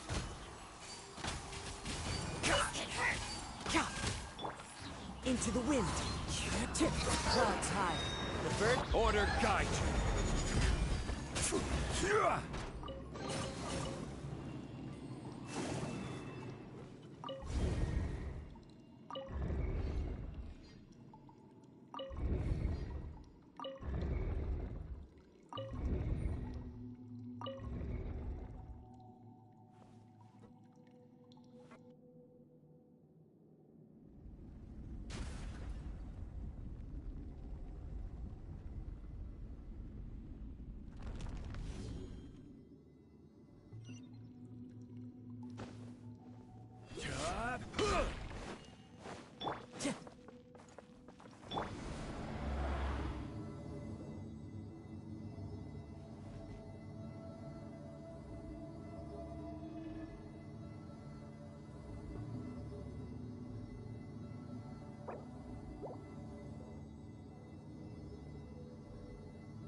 Looking at its operational status, we must prepare for the worst. The god they wanted to create is likely close to completion or already completed. Oh no, what should we do? Paimon can't imagine how hard it would be to fight against a Fatui Harbinger with a Gnosis. Are you nervous, Paimon? If you really want to know, of course Paimon's nervous. Aren't you too, Nahida? Yes, I am. This is probably the first time I faced with a calamity of this degree since my birth. I feel not just nervous, but curious as well. Curious? Curious about what? Curious about our fate. To me, everything we perceive in this world, everything we learn, and everything that happens to us is considered knowledge. And if it's a form of knowledge, then it can be understood. However, only fate is about that which has yet to occur, so it has always drawn my curiosity. So to me, fate is the ultimate knowledge. That's also why I love observing humans and all the things that happen to them. It all brings me great satisfaction. And now, at long last, I'm not just an observer anymore. I will personally experience my own fate with you by my side. Isn't this such a wonderfully exciting thing? Ah, so that's what you mean. Paimon thinks she understands what you're feeling. Agreed. Okay, let's continue on. I can sense his aura from here.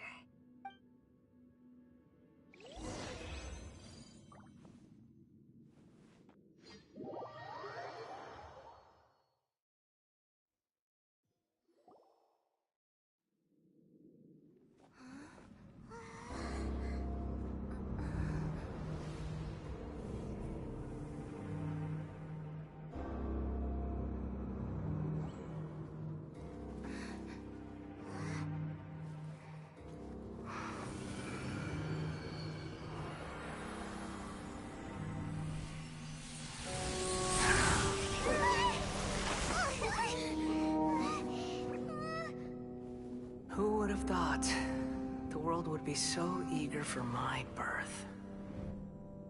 I remember you, Booer, the god of wisdom, and standing beside you, the traveler. Is he all-knowing and powerful now like Greater Lord Rukkhadevata? No, I can't feel the same kind of divinity I felt from the Greater Lord. It seems that the sages didn't get the chance to infuse the divine knowledge capsules into him. But even still, he has undoubtedly become a true god now. So we're too late? The Balladeer has already become a god? The Balladeer. A long bygone title. When my spirit ascended to divinity, I felt as if I had existed for the same number of epochs as heaven and earth. Looking back, the existence of what once called itself Kunikazushi appears infinitely small and ugly.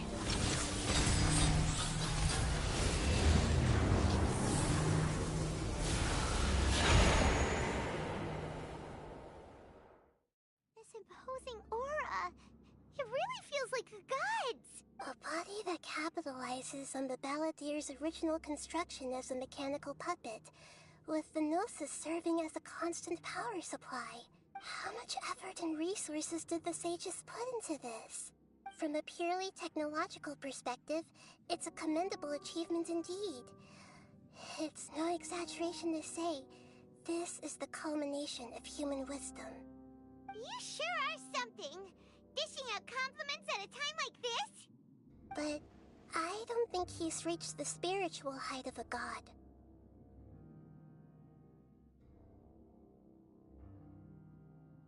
Strife is engraved upon every god and every gnosis brought forth into this world. Can you feel it? The exhilaration of such power, and the thrill of anticipation for our contention. Nahida wouldn't feel the same things as you! Do you not realize that you are interrupting a conversation between gods? Lowly creature, know your place! The strife engraved upon a gnosis. You're talking about the Archon War. Tevat's current peace was not easily won. I didn't personally participate in the Archon War, but the way I see it, all those losses were meaningless, driven by the demands of the laws. There's no point in bringing it up again. Is that so? Yet I am deeply disappointed that I was never allowed the fortuity to personally participate in the Archon War. This is a first. Encountering a god in this world who does not crave power. No wonder your own people have abandoned you, God of Wisdom. Your judgment is as your existence, unsubstantial. This is where everything ends, Booer, the God of Wisdom. You should know that wisdom cannot solve every problem. Like now, where your only option is to face me in combat. Come! Let us reenact a scene of the Archon War. Come and inaugurate my birth as a god.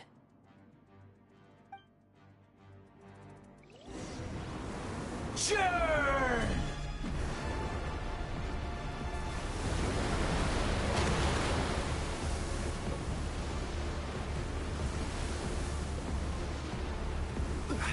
Feeble human! One with nature.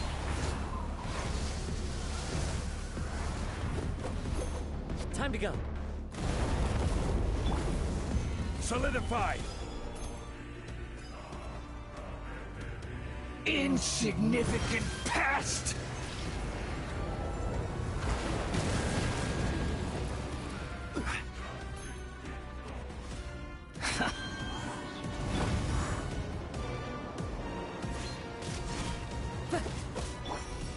Gather!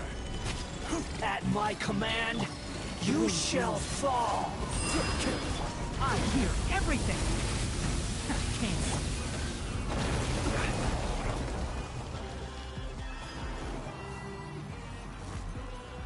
Insignificant pest! Solidify! I will have order! Into the wind. One with wind and cloud.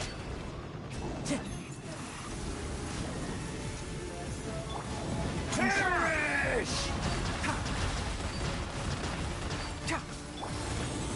Stabilize!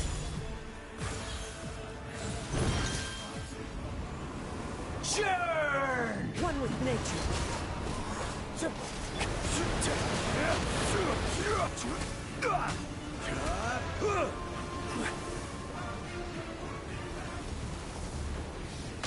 My endless cycle begins!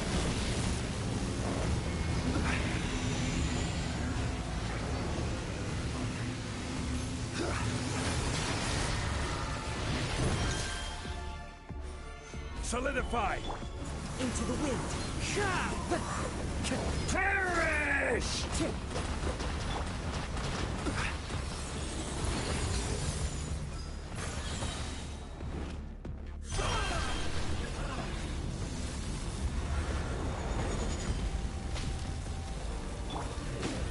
The wind knows me.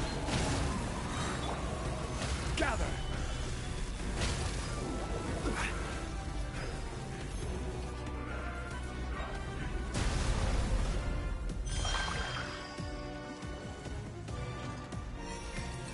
Stabilize! At my command, you shall fall!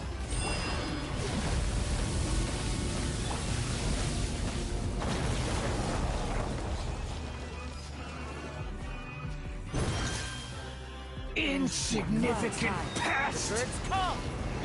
I'll uproot you! Solidify!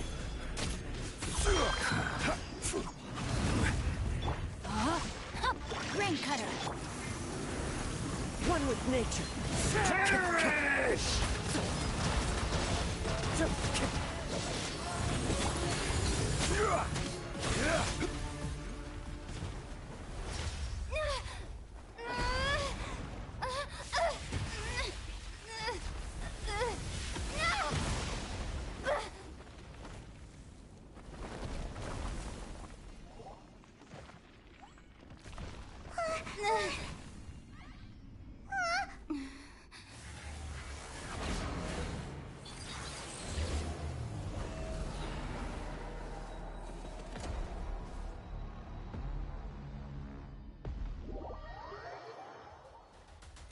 Stabilize! Turn it, board!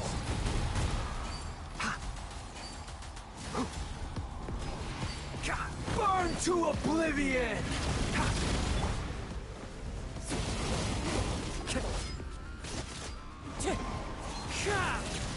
Kneel!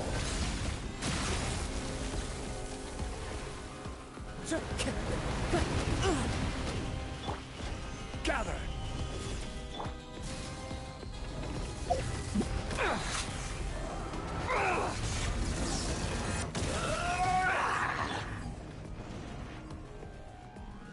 Stabilize!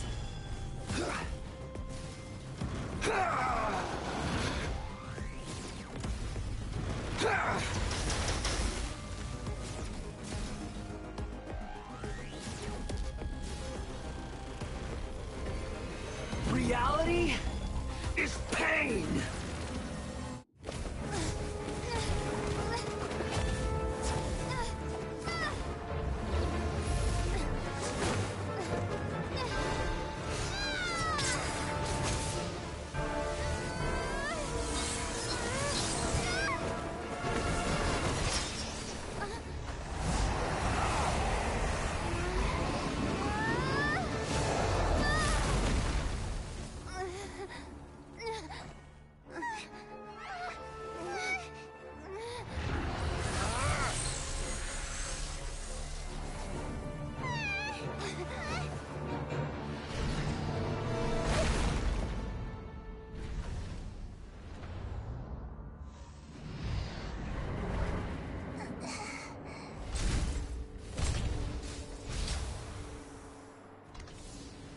This is supposed to be a battle between gods, yet you choose to hide behind a mortal.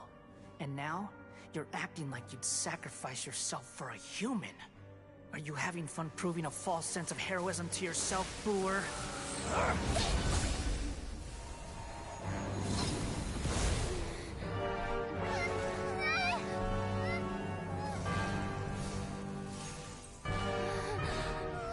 The data collection is almost complete.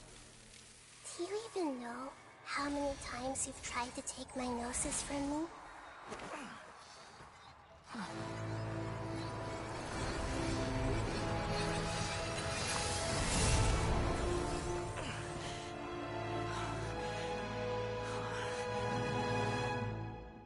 We just concluded the 168th loop.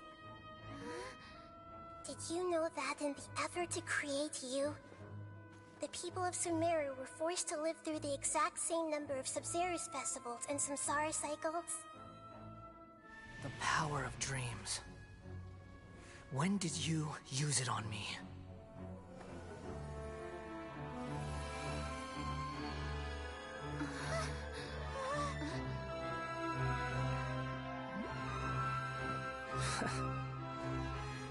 You can't even defeat me in a dream.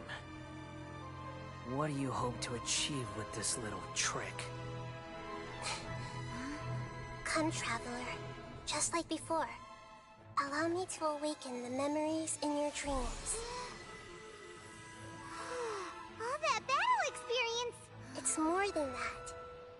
Compile everyone's wisdom in the name of the Archon. That is the original function of the Akasha. I've sent everything that happened just now to the people of Sumeru in the form of knowledge. I've asked them to help you find a way to defeat the false god.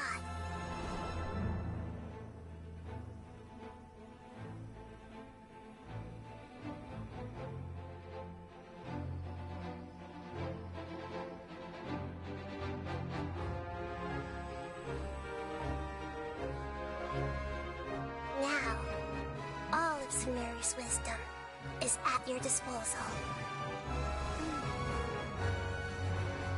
Meaningless tricks won't save you.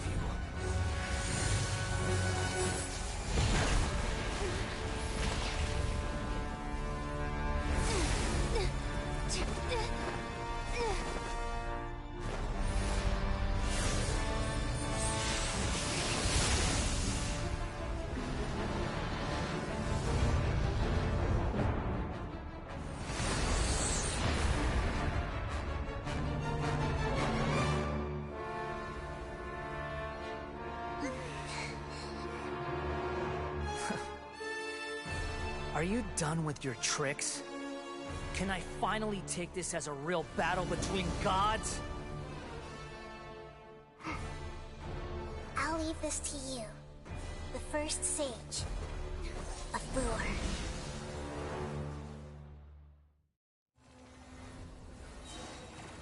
I am the all-knowing God! Share my knowledge! Burn to oblivion!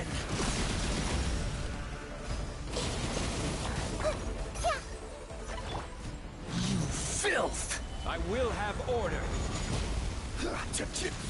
Kneel! Witness power provide. Let's nip that in the bud. Can't see? Fallen leaves, adorn my night! Right!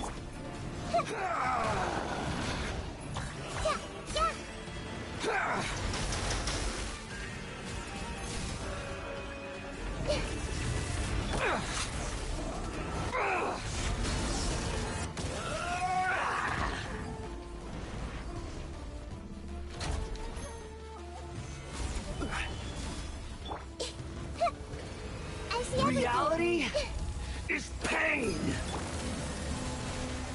Into the wind. Good riddance, cruel world.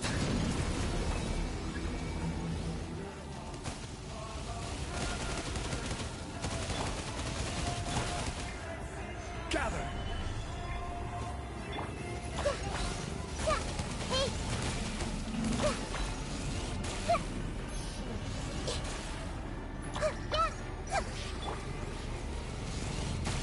Keep up.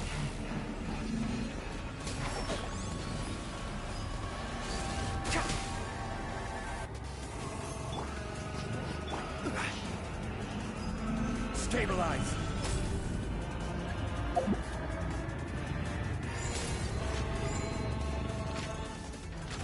Your new god awakens! I'm feeling a little off. Now, your eyes have been opened.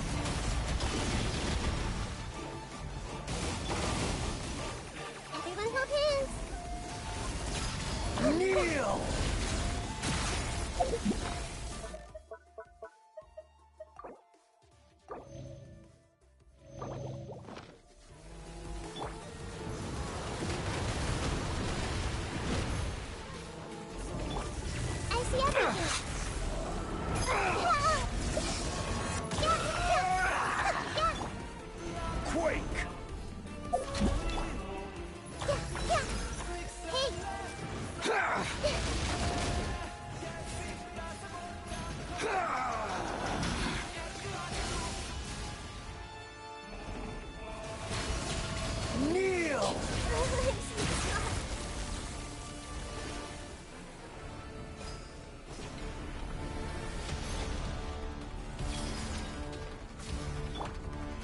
solidified. Reality is pain!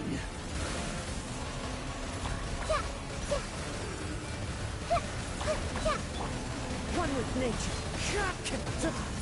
One with the forest.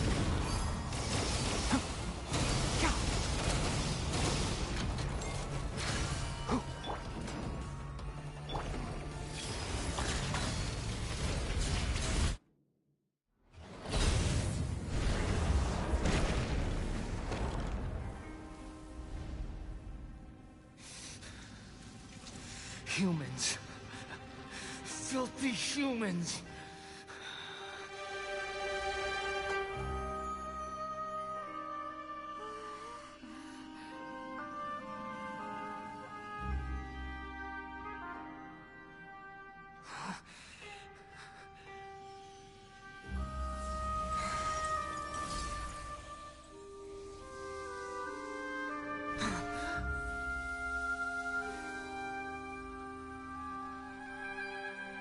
No!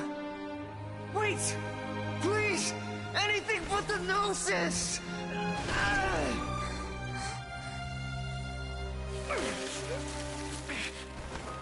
That's mine! Don't even try! I'll never go back!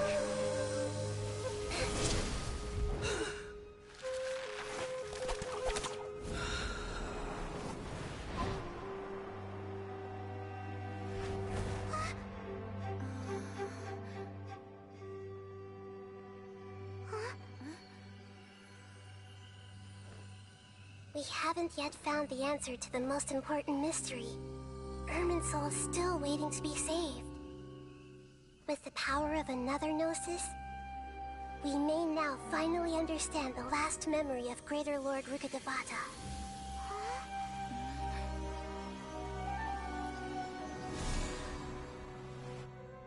This is...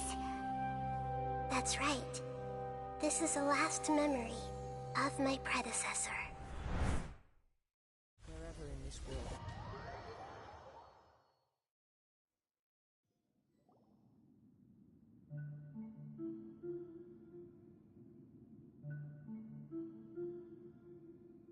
Huh.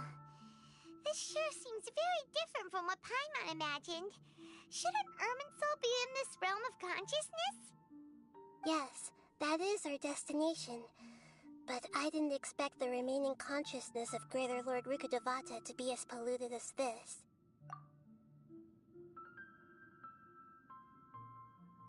Forbidden knowledge? It seems you know about a concept that even I don't completely understand. Could you tell me what you know?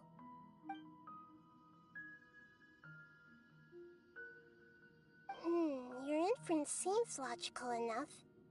Forbidden knowledge once polluted the desert thousands of years ago, but was successfully repelled thanks to King Deshret's self-sacrifice, and Greater Lord Rukkhadevata nearly exhausting her power. Then, a second instance of forbidden knowledge pollution occurred during the Conria Cataclysm 500 years ago. But I'm afraid it is much more serious this time, with Irminsul itself already in danger. So, if we're in the remaining consciousness of Greater Lord Rukkhadevata, and it's also been affected by forbidden knowledge pollution, then does that mean, in order to save us, Greater Lord Rukkhadevata? Yes. It's very possible that she sacrificed her life in the fight against forbidden knowledge. She didn't completely eradicate forbidden knowledge, but if it weren't for her actions, the pollution would have been far more rampant over these past 500 years. The way that everyone, including me, has forgotten everything about forbidden knowledge may very well be due to her restoration of Irminsul. Aww. Do you feel sad, Nahida? I'm just sharing her pain. The pollution of her consciousness here is severe. There is madness, chaos, and pain all around us. Did she fight to resist the forbidden knowledge pollution in such terrible conditions, all the way up to her last breath? She even used her last remnant of lucid consciousness to leave a clue for us to follow.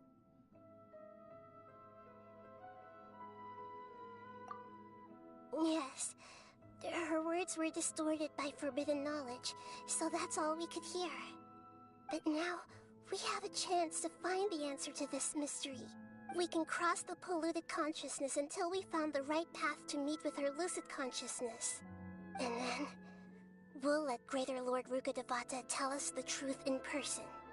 Each of us need to be mindful of the state of our own consciousness while we are here. Even with the Gnosis' protection, we must always keep a clear mind. Otherwise, we could go mad at any moment. That's so scary. Don't worry. It should be easy enough for you to keep that mind of yours clear, Paimon.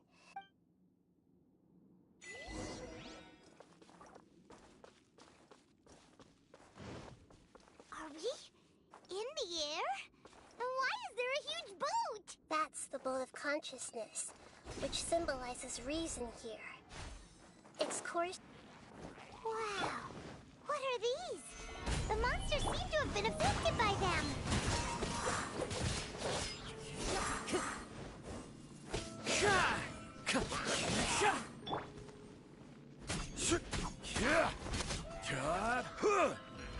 Stabilize. One with nature. Clouds high. The birds. Enshroud.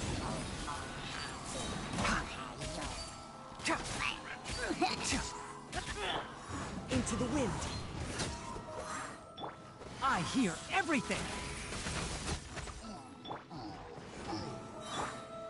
Solidify.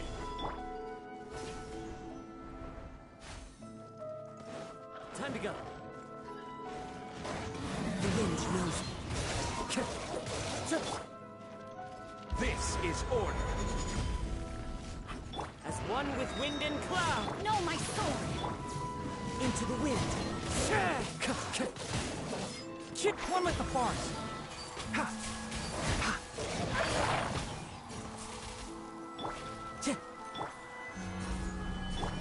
One with nature.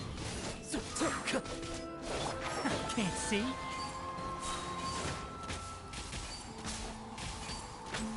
Let's nip that in the bud. Into the wind. Fallen leaves adorn my... Gather.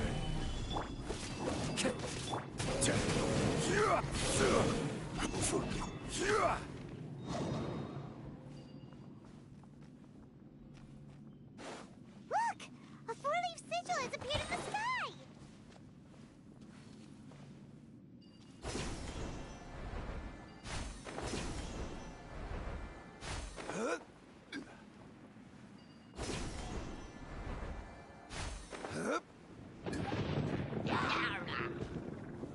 Solidify.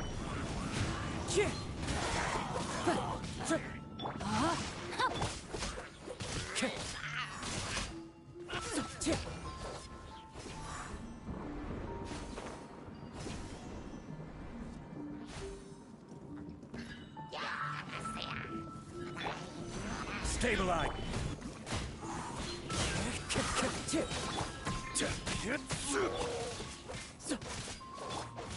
Rain outlines it. Enshroud.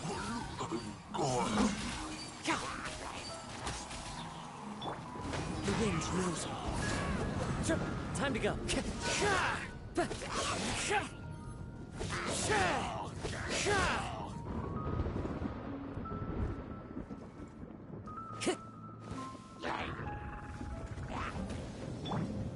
Gather. Ring cutter. Can't see. I hear everything. Clouds hide. The birds... Order guide you.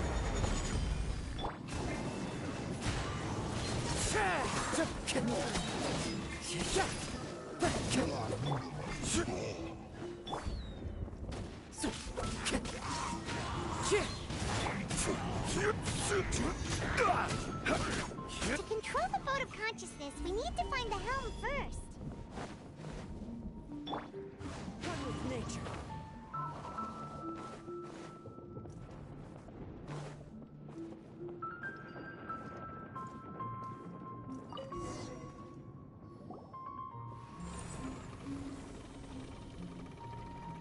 We changed direction. Are we still going the right way, Nahida? Judging from the current route, the boat of consciousness will soon take us out of here.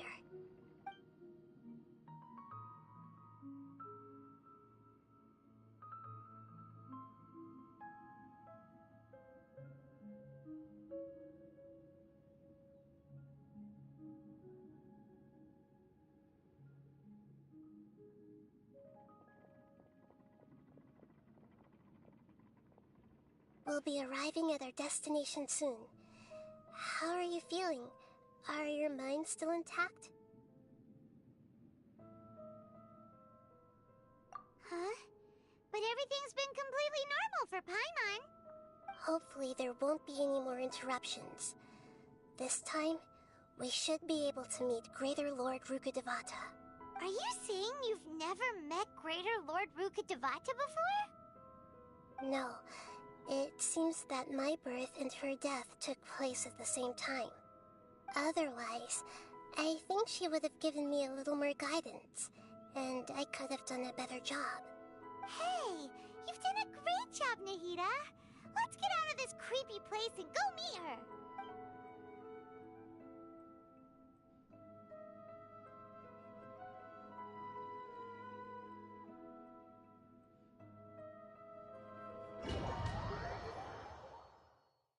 So, is this the place you were talking about?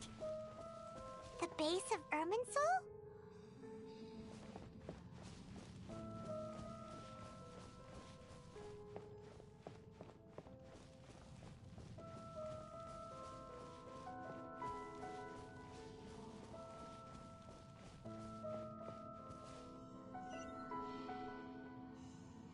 Well, this is the place.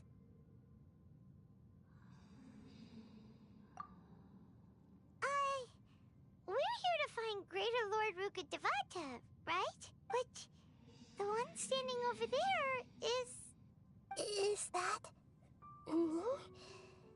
She looks exactly like me. Are you Greater Lord Rukkhadevata? Yes, that's me. Are you surprised by my appearance?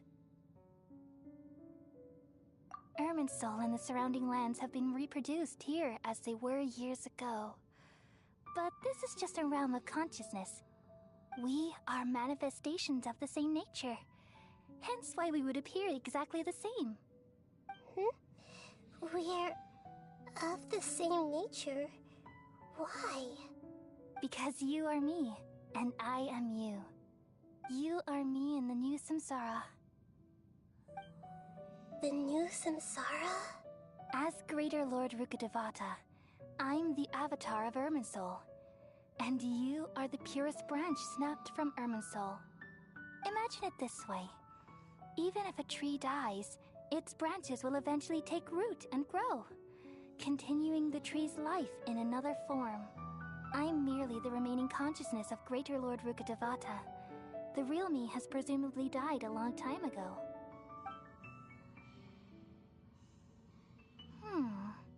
Judging from your appearance, I've probably been dead for 500 years. But you're finally here. My new self in the samsara. If this is true, then am I going to be a great Archon like you someday? Though we share the same nature, our fates are bound to be different. All things have their own fate. When a branch grows into a mature tree, it won't be the same as the original tree. That's why fate is the ultimate knowledge, isn't it? That's a great insight. Yes, very good. It's also precisely why you won't become like me. Really? But perhaps you may become an even greater Archon than I already see a determination in you that I didn't possess in my time. And the future that it leads you to will be yours alone. Along with the blessings from your past experiences. Don't worry. The growth of wisdom is like that of a plant. You only need to wait quietly for the flower to bloom.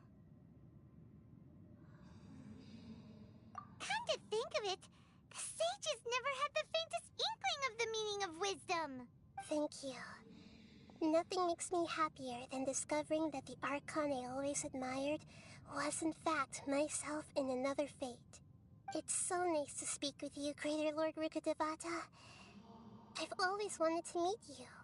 The feeling is mutual. From the moment I snapped the branch off Irminsul and created you, I've also looked forward to talking with you. Could you tell me why you wanted to create me? And what exactly happened when you died? Ah, I see. You're here seeking answers, right? Everything that day, even the sky itself, changed into a color like this. At that time, the seven were all summoned to the nation of Conria. Except for me. I had a more important task to attend to. I had to protect Irminsul.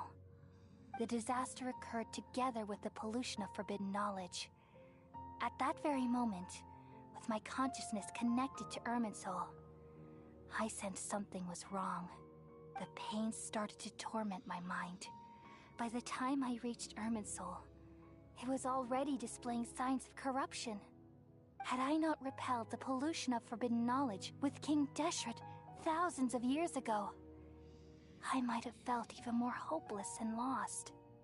So what exactly is forbidden knowledge? It's a kind of knowledge that doesn't belong to this world, and a form of truth that can't be understood. It came from the very bottom of the abyss. Even I could never understand it. The world is constantly rejecting it, leading to all kinds of bad phenomena.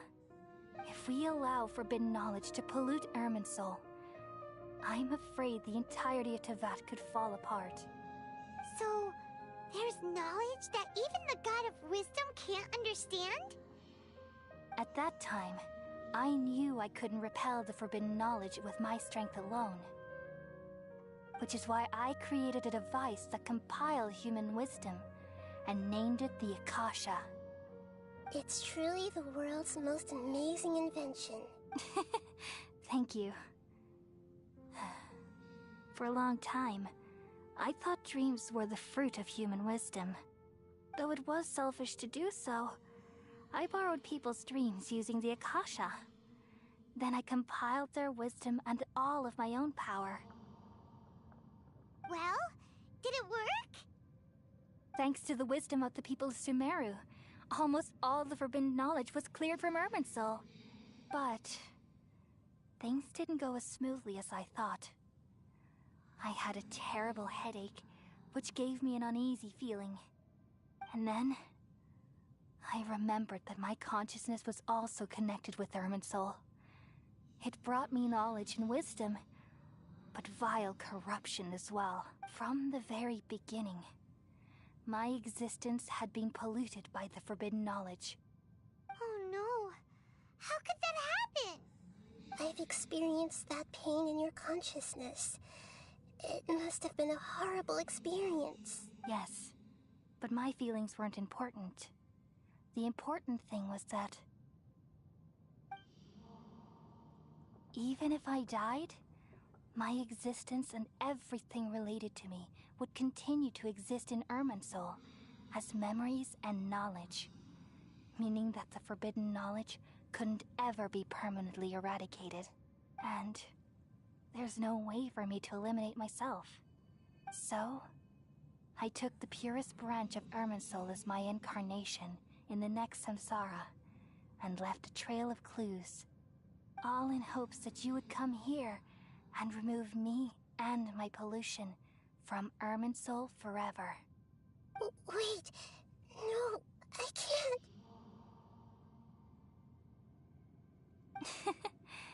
So you realize what that implies. You are very smart indeed.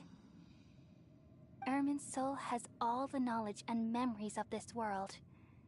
And as you've realized just now, removing me from Irminsul means I essentially will never have existed in this world. But this is the only way to save Irminsul. People love you so much and they've missed you so much over the past 500 years. I am exactly the same. So how can we just forget you like this? Is there really no other way? There must be something else I can do. You're the god of wisdom, Booer. You should know that there is no other way. But this is so cruel. I don't want to forget you. No need to feel so sad, Booer. As someone who delights in wisdom, you should feel joy at finally finding the answer. These are the words in their entirety. The answer you've been seeking all along. Let the world completely forget me. We all nestle under the great tree of wisdom, peering out to perceive the world. From the earth and from the rain, we perceive its wonders, until we become a white bird to perch atop a branch, and finally snap off the most important leaf. Once upon a time, I alone dreamed in this world. In my dreams, everybody would also dream after they fell asleep. Wild and wonderful thoughts would emerge from their minds. Some tumbled to the ground, and others floated to the sky, connecting all things in the world into one dazzling net. Among a plethora of worlds were numerous smaller worlds, all of fate, finding within the tapestry their brilliant glow.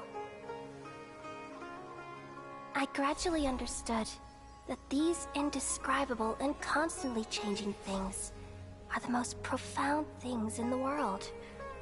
Only they can completely repel the madness.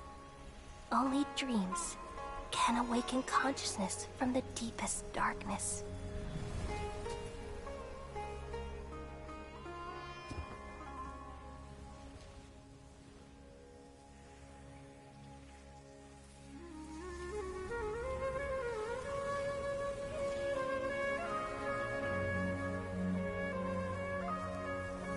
I'm the one who posed this question, yet also the one who sought a solution.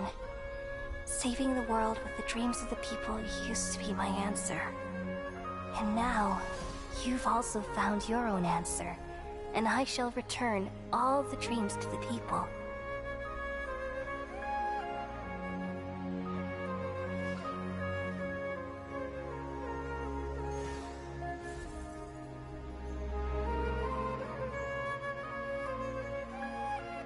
Goodbye, people of Sumeru. May you be blessed tonight with the sweetest of dreams.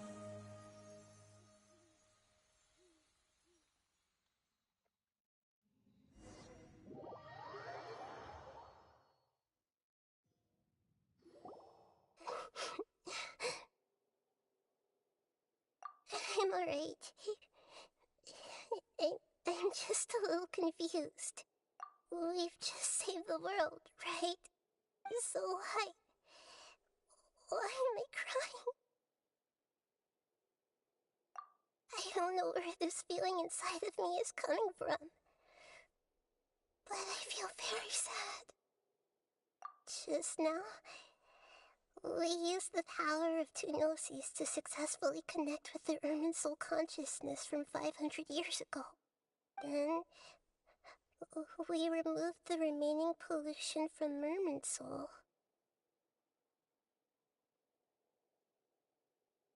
Yeah, what's wrong? Weren't you there just now?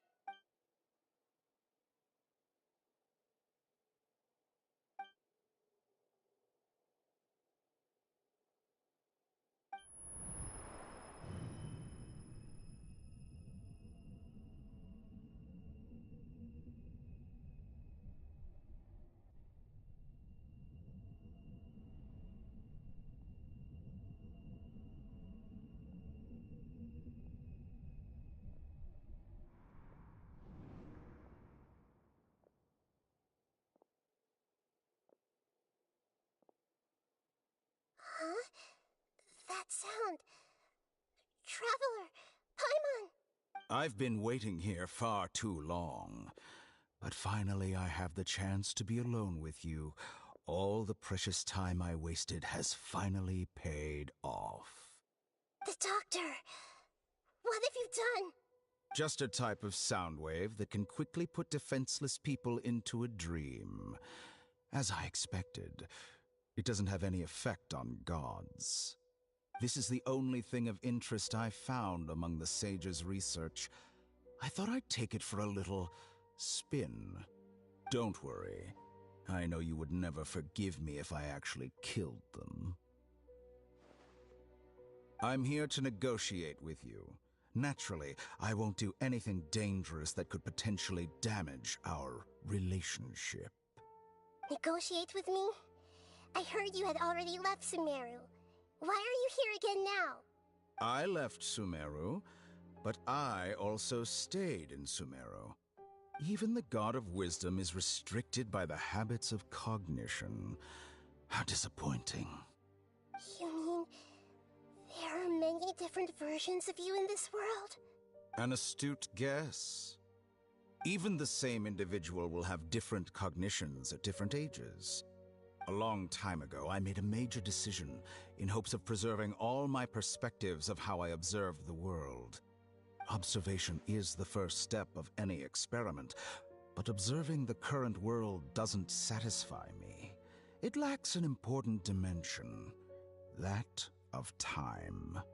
So I saved segments of all my ages and made them into independent individuals. That's all there is to it. Indulge me. How does the God of Wisdom find my method of seeking knowledge? It's an insult to the very concept of life. Life inherently has many rules and restrictions, each with its own significance and reason to exist. They can't be broken on a whim. Good. Amazing, even. Indeed, it's difficult for humans to make peace with themselves, not to mention oneself from a different period. Since you were in the academia, why wait until now to show up? You could very well have stopped us and helped that fake god. Simple. Let me ask you this. Would any staff member ever help the subject in the middle of an experiment? It was my experiment. So why should I interfere with the results? The academia saw the plan to create a god as their ultimate goal, yet you only saw it as an ordinary experiment. You really are crazy. If the experiment succeeded, you would have had a new god on your hands. How would you have faced your own god then? Would you still take the same stance? Would you still hold the same view of yourself? I'm first and foremost a scholar. These results should be left to the judgment of the hypothetical me confronted with that outcome. But you're right. And that's exactly why I'm disappointed with the conclusion of this experiment. As an individual, you don't have any sense of belonging. You seem to have even fewer convictions than a typical scholar. Oh no, I certainly have my own convictions. They just don't fit your standards, that's all. All right, that's enough conversation for today. The experiment is over, and it's time to tidy up the equipment and reclaim any useful materials. For example, the Gnosis. Lesser Lord Kusanali, you're an intelligent Archon. I'm sure you understand the disparity in our combat abilities at this time. Besides, you have no way to use that Electro-Gnosis in battle. Didn't you say you were here to negotiate with me? Somehow, it's starting to seem like you intend to take it by force now. I'm merely stating a fact. After all, I'm also a scholar. Naturally, I hope to show proper respect and dignity to the God of Wisdom. Your hypocrisy is built on absolute confidence. I understand your scheme, but... what if I were to destroy the Gnosis now and awaken the heavenly principles? Awaken the heavenly principles? Do you think that's really possible? The heavenly principles have been silent for many years, but the Gnosis are symbols of their control over Tevat and all the laws. Will the destruction of a Gnosis attract the attention of the heavenly principles? And if so, how do the Fatui plan to deal with the consequences? Do you dare to gamble such a possibility with me? Gamble? How surprising. I thought you would show evidence or use rigorous reasoning to prove your point. The word gamble is the last thing I expected to hear from the God of Wisdom. But this is a clever move. You must have seen through me when I first captured your consciousness. As a scholar, I respect all possibilities. This has always been my principle and is an essential trait as an experimenter. Indeed, I can't ignore this possibility. So tell me then, what are your conditions? This foreign Gnosis will only lead to disaster if it stays in Sumeru. But this Electro-Gnosis is the prize I obtained after defeating one of your fellow Harbingers. Now, as the one who initiated this cascade of events, shouldn't you pay the corresponding price? Price? Interesting. What price would you have me pay? How about erasing all your other segments? So this is how you wish to restrict me, the most threatening opponent of the Nation of Wisdom. What you request of me is like plucking out the eyes I have placed in the dimension of time. Segments are extraordinarily difficult to make. They require extremely rare resources and enormous amounts of time and effort, requiring me to destroy them all here and now. Bravo. A suitably wise decision on your part. Yes, how very interesting. Can I assume that you have long been wary of me? Among all the versions of me, this segment you see now is the most selfish. If it weren't me, your idea wouldn't have worked. What did you see when you were imprisoned? You were observing me, and that's how you know I've long grown tired of their doubts and endless arguments. Like you said, it's difficult to make peace with yourself. Being as smart as you are, have you managed to do that? I see. If you think all those versions of me are worth a gnosis, then deal. You sure didn't hesitate much. Is the relationship between all the versions of you really that bad? I don't think there's any need to dwell on that. The surplus versions of me can be exchanged for a gnosis. Do you think anyone can offer themselves at a higher price? Besides, with my abilities, it's only a matter of time until I find better perspectives. Perhaps it's best to say, you're just temporarily ahead. But what I'd like to know is, how can you be sure that I've really erased them? I can see your remaining honesty.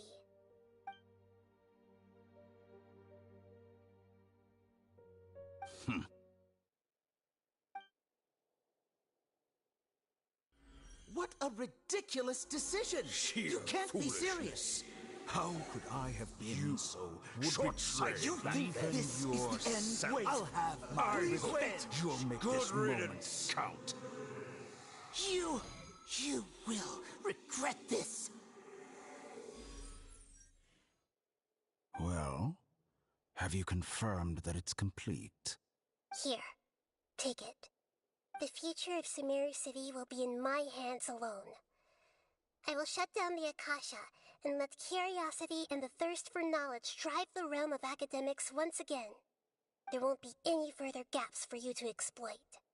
It truly pains me that my academic achievements have never been appreciated in my homeland.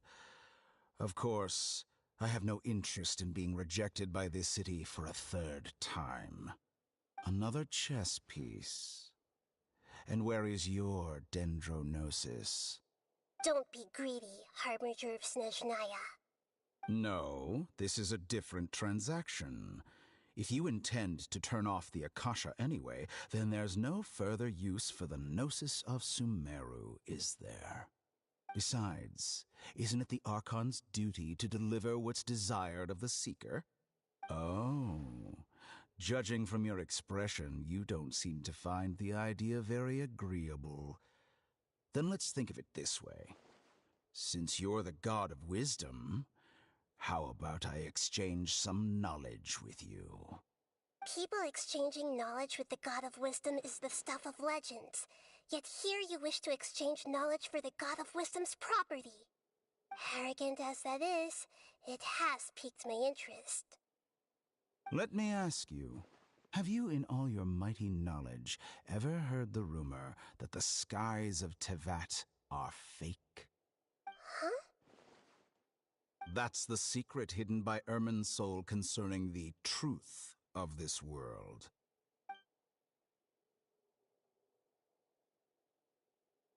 Once I finish telling you about this, it will be time for me to say goodbye.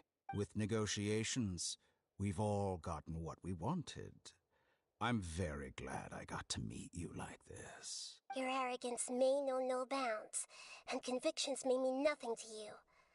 But I'll still listen to what you have to say.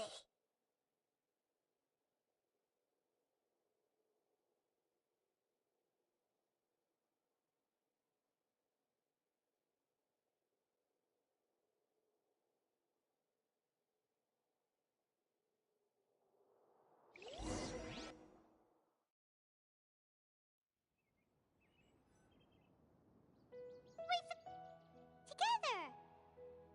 Okay. Wake her up.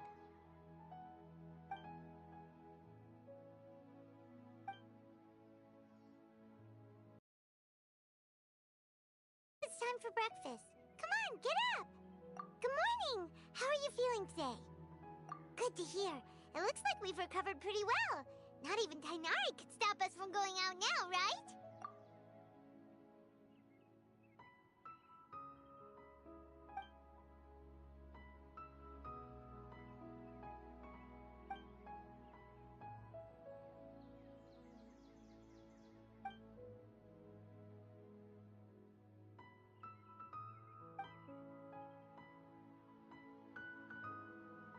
Come on, Traveler, let's go!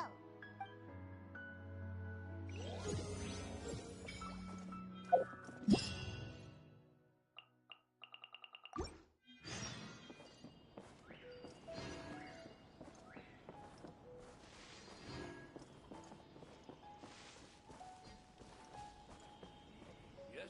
Good morning. Looks like you're awake. Yep, yep. I prepared some breakfast today. Please have a taste. It's nice to have you here so we can eat something yummy.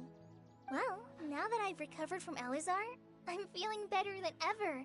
I can even prepare 4 or 5 meals a day now. And Paimon bets they're all delicious. Oh, by the way, someone brought a letter for you after you went to sleep last night. Nope. Paimon wanted to read the letter with you after you woke up, so Paimon didn't open it. All right, let's read it now.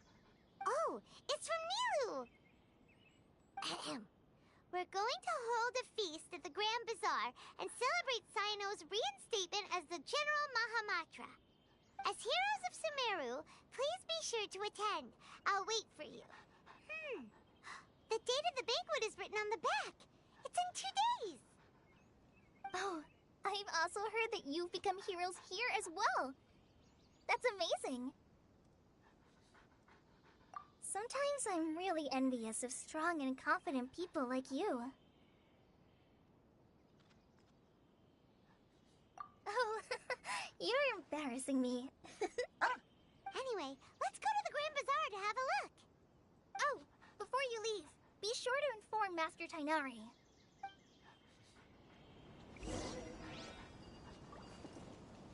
Everything has been getting better lately, and my mood has been improving as well.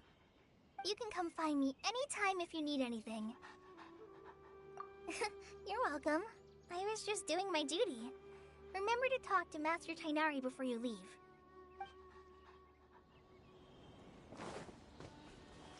Time to go. Tainari!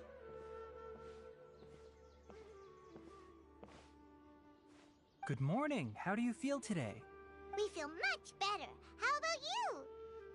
I'm recovering well. Thanks for asking. Well, from the looks of it, you seem to be already busy with work again. It's fine. I'm not that busy, really. The Elazar patients have recovered, as well as Hypatia. For now, I only need to tend to my Forest Watcher duties. It seems once Irminsul started getting better, everything else started to recover too. Yes, but there are still some residual effects. The withering is one example. Though it won't spread anymore, the existing zones won't just disappear. We forest rangers will still need to do the work. By the way, we have some good news. Sino got his position back.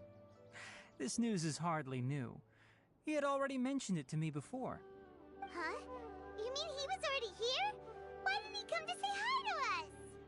He visited once, but he was afraid of disturbing you while you were resting. He just asked me a few questions and left. Then you probably already know all about the celebration feast. Celebration feast? No, I haven't heard anything about that. Huh? But didn't Nilu say in her letter that they would celebrate Sino? He didn't tell you? Perhaps, or alternatively, he doesn't know about it either. Come to think of it, Sino doesn't seem like the type who'd enjoy a celebration feast. You and Kale are both Sino's close friends. Why don't you come to the feast with us? Kala has taken over some of my tasks these days. I don't think she'll have time for it. Not to mention me. You see, some VIPs have come to the forest recently. Huh? VIPs? Very important Paimons? Well, technically speaking, they are former VIPs. The sages involved in recent incidents have begun their training in the Avidya forest, and the people they had previously imprisoned have all been released. Huh? Yes, he's a little weak, but he isn't injured and his condition is stable. Lesser Lord Kusanali, in her boundless mercy, has decided to spare Azar and the other wrongdoers. Supposedly, they were ashamed of their shallow ideologies and have decided to dedicate the rest of their lives to cultivating wisdom in the Avidya forest. When they learned that Lesser Lord Kusanali had defeated the Balladeer and saved Irminsul, they were shocked at first, but also became happy, feeling that the sacred light guiding them on the path of discovering wisdom had begun to shine once again. As a result, work has increased for the forest rangers. That sounds really exhausting. There's nothing we can do, really. But that's another topic. Back to the matter at hand. Are you two planning to head out? Ah, right! We're here to request permission to head out. Would that... You've recovered well. You may go, but be careful. Yay! Will do!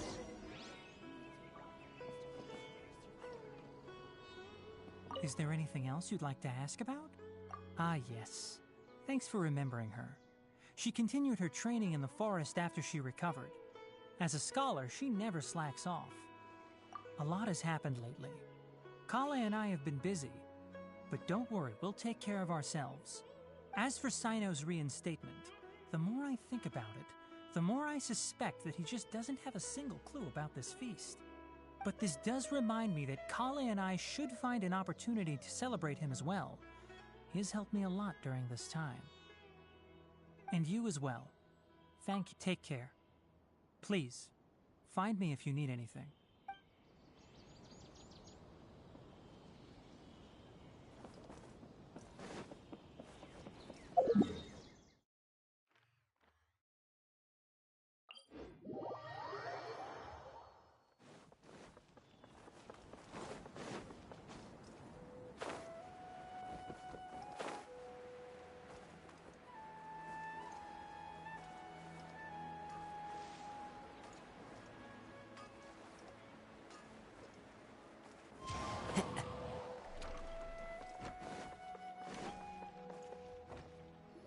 Well, there won't be any problems if the feast starts at that time.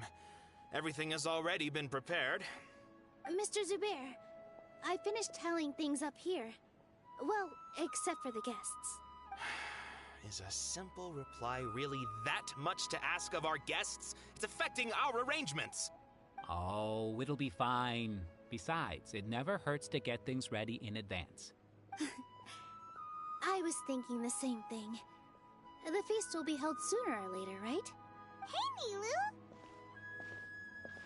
Traveler, Paimon! We got your letters, so here we are!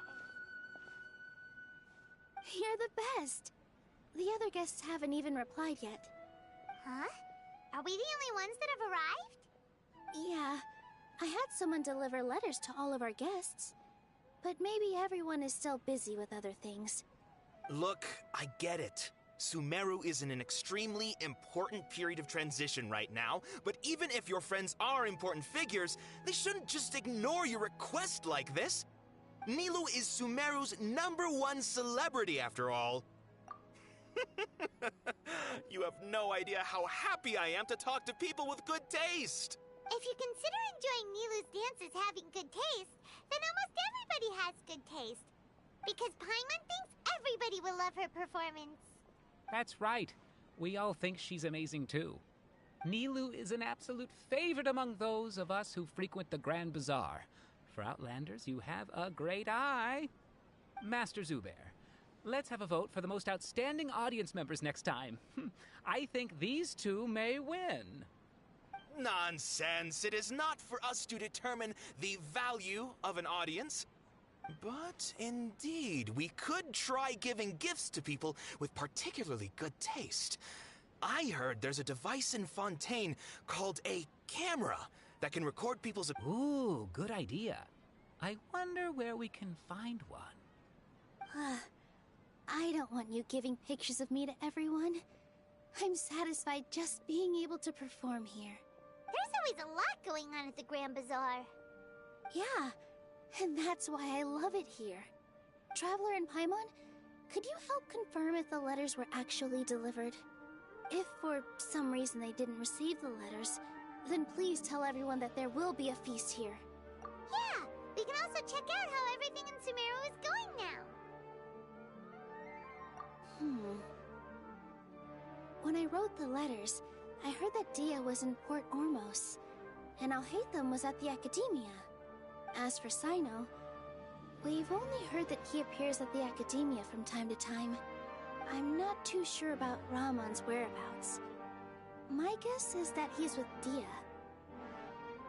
As for Dunyarzad, I just hope she's feeling better. I sent her a letter, but I was afraid of disturbing her. If you have time, please ask about her for me. Okay, got it. Let's go, Traveler.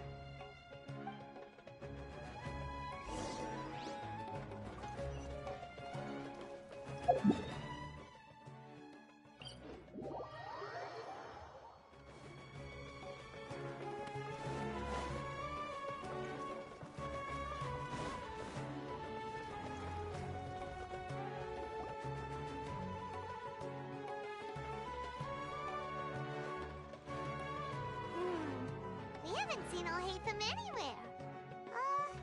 Let's ask that person over there.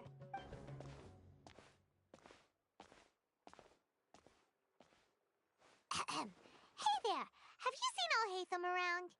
Yes, it seems Scribe Alhaitham has gone to the House of Dana. You should be able to find him there. But you're already the second group of people I've seen looking for him today. He must be quite the busy man. Oh? Who else was looking for him? Mr. Cave was just here asking about him. You wouldn't believe how terrible their relationship is. And now you two are here. Don't tell me everyone's here looking for gossip about the sages. No way! We're strictly here on business. Ah, I see. Sorry, I thought maybe everyone's as interested in rumors about the sages as I am.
Hatham should be around here somewhere, right?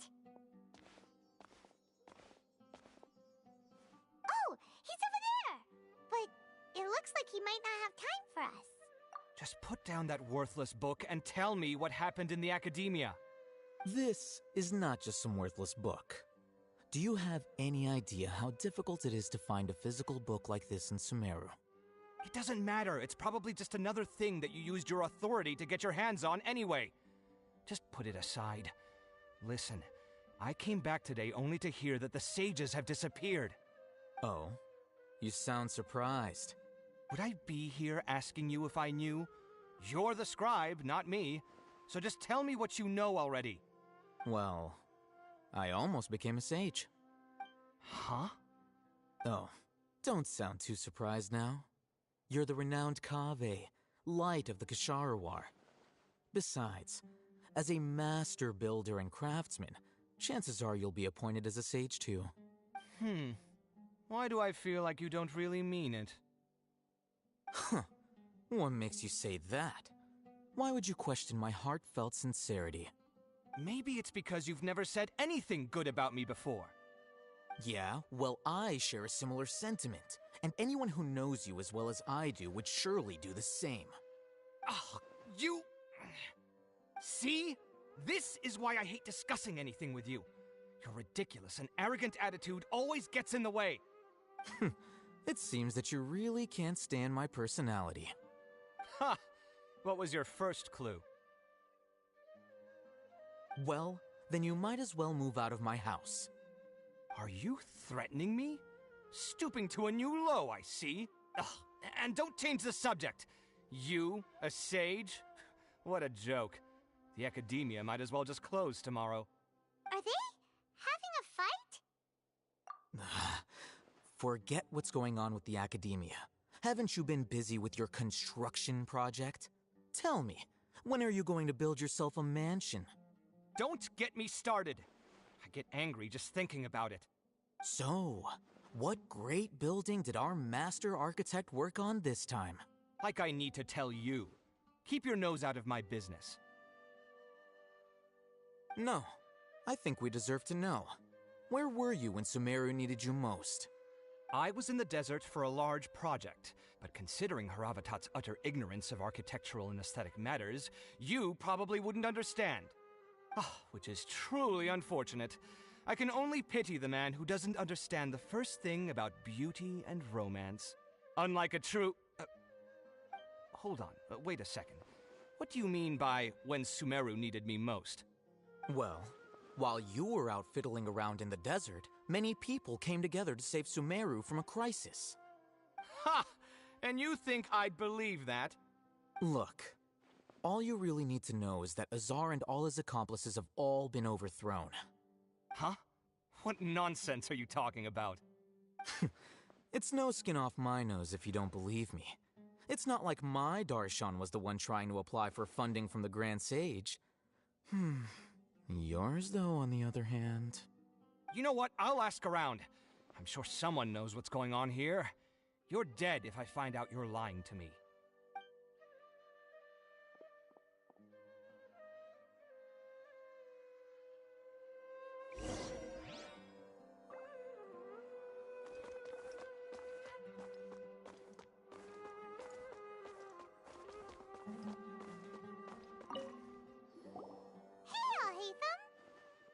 Oh, it's you two. What's the matter? We're running some errands for Nilou. Have you received her letter? Letter? Nilou said she sent out a letter inviting everyone to a celebration feast in 2 days at the Grand Bazaar. We'll also be celebrating Zaino's reinstatement as General Mahamatra. If she addressed the letter to all Hatham of the Academia, then the letter should have gone to my office. I've been busy these days, so I haven't had time to check for any new mail at my office. I only now have some free time to attend to personal matters. Have you always been so busy with your work? Of course not. I'm only busy these days because several sages have been dismissed recently and the whole academia was practically turned upside down. Kainari told us they all went to train in the Avidia Forest. Apparently they will spend the rest of their lives there. That is already the best possible ending for the likes of them. 4 of the 6 great sages were possessed by their desire for power and attempted to create a new god. In order to pull it off, they even imprisoned the other 2 rational sages. To imagine such things could take place in the academia. I don't know where to begin. Yeah, you're right.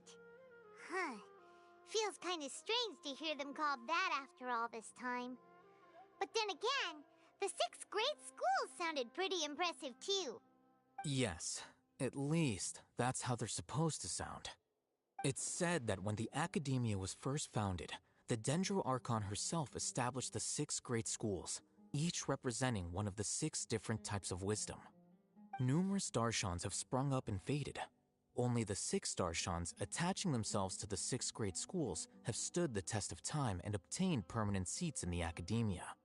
Now, the 6 Darshans are nearly synonymous with the 6 great schools, and the leaders selected for the schools are the 6 great sages. Among the 6 great sages, there is one central leader, the Grand Sage. Unfortunately, only the sages from Vahumana and Amorta remain now.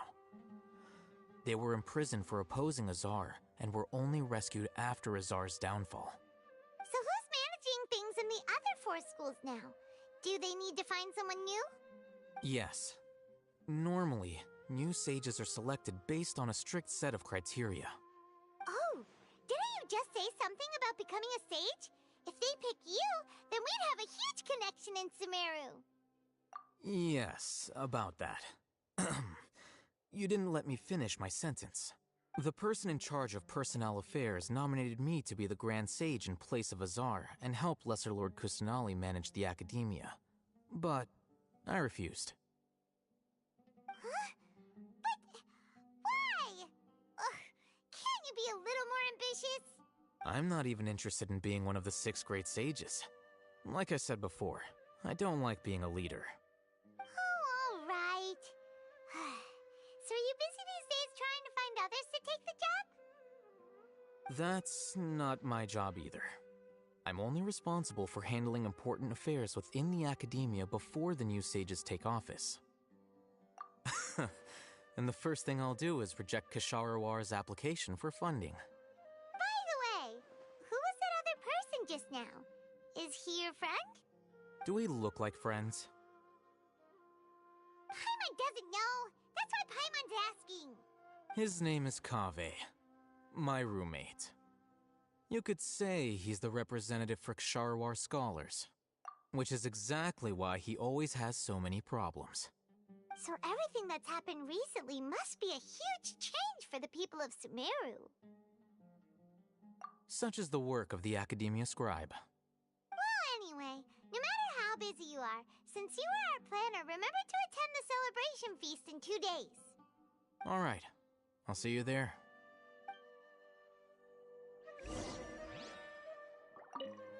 The House of Dana is the last quiet place in the whole academia now. I was originally planning to stay here a little longer, but there's a chance that Kaveh might show up again. Tuh, what a nuisance. I'd better go somewhere else.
This is Port Ormos. Now where could... Is that Paimon I hear? Huh? Oh, it's been a while. How are you doing? Dunyarzad! It's been so long since we've seen you! I'm doing well. I can go as far as saying I have never been happier in my entire life.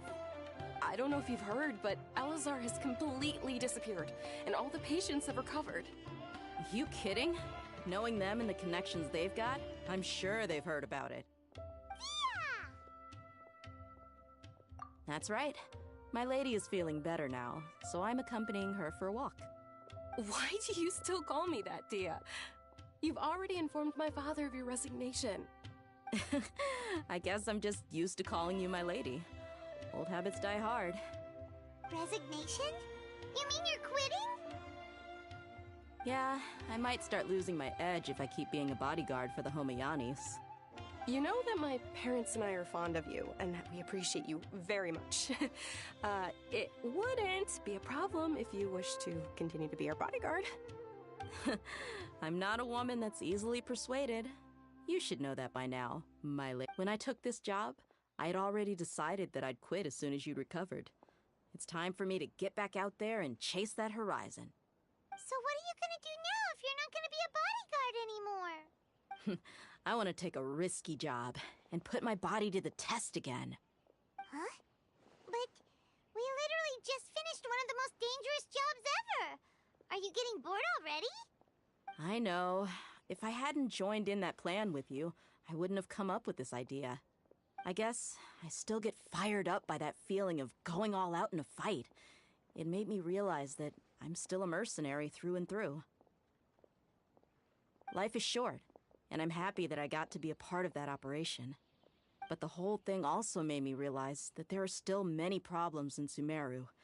And as a desert dweller, I'm still not completely ready to settle down on this side of the wall. Well, I remember a friend had someone bring you a message. You mean I'll hate them? I didn't expect him to still remember that. I thought he was joking. We just came from talking with Alhaitham at the Academia. Did he tell you that he suggested that I come work at the Academia? What? I heard that Azar and his cronies fell from power, and Alhaitham told me that now was a good time to find a job in the Academia, but only if I wanted to. Whoa. Paimon can't see you being anything other than a mercenary. Me neither. But I think Dia would look great dressed up as a scholar. Ugh, forget about it. I wouldn't last 10 seconds in there. Alhaitham probably just liked the way I worked and knew I'm good in a fight. So he suggested I find some work in the Academia. But you know, if you take him up on the offer, Sino might actually agree and let you become a Matra.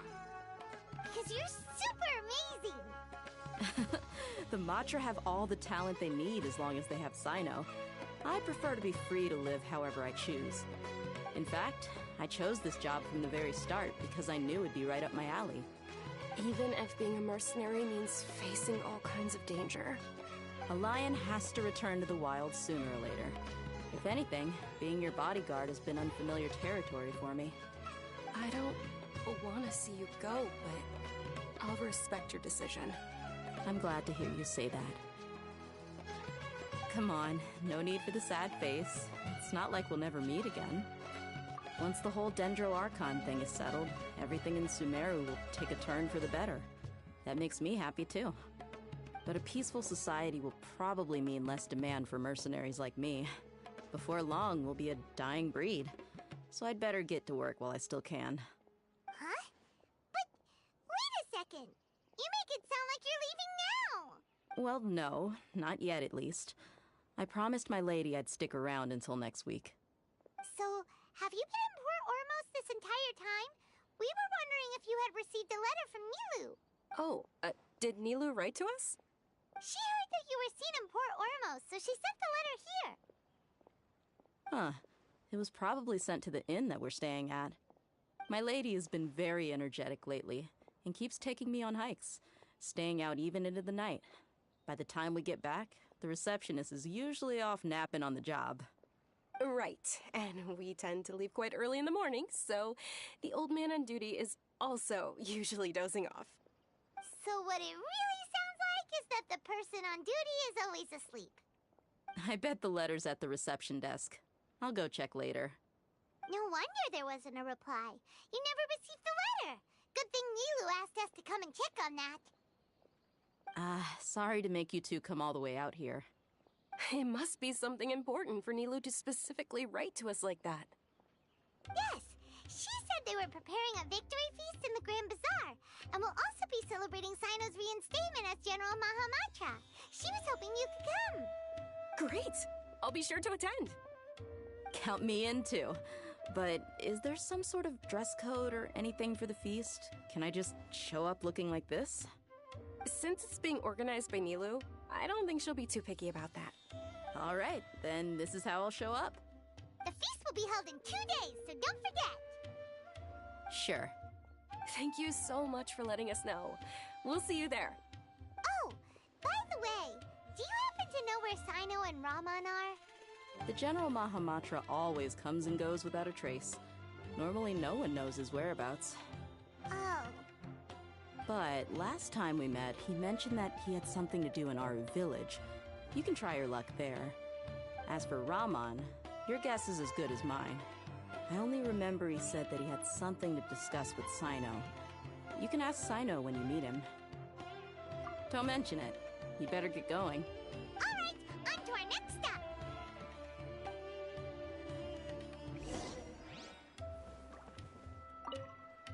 After recovering from Elazar, everything seems so different to me.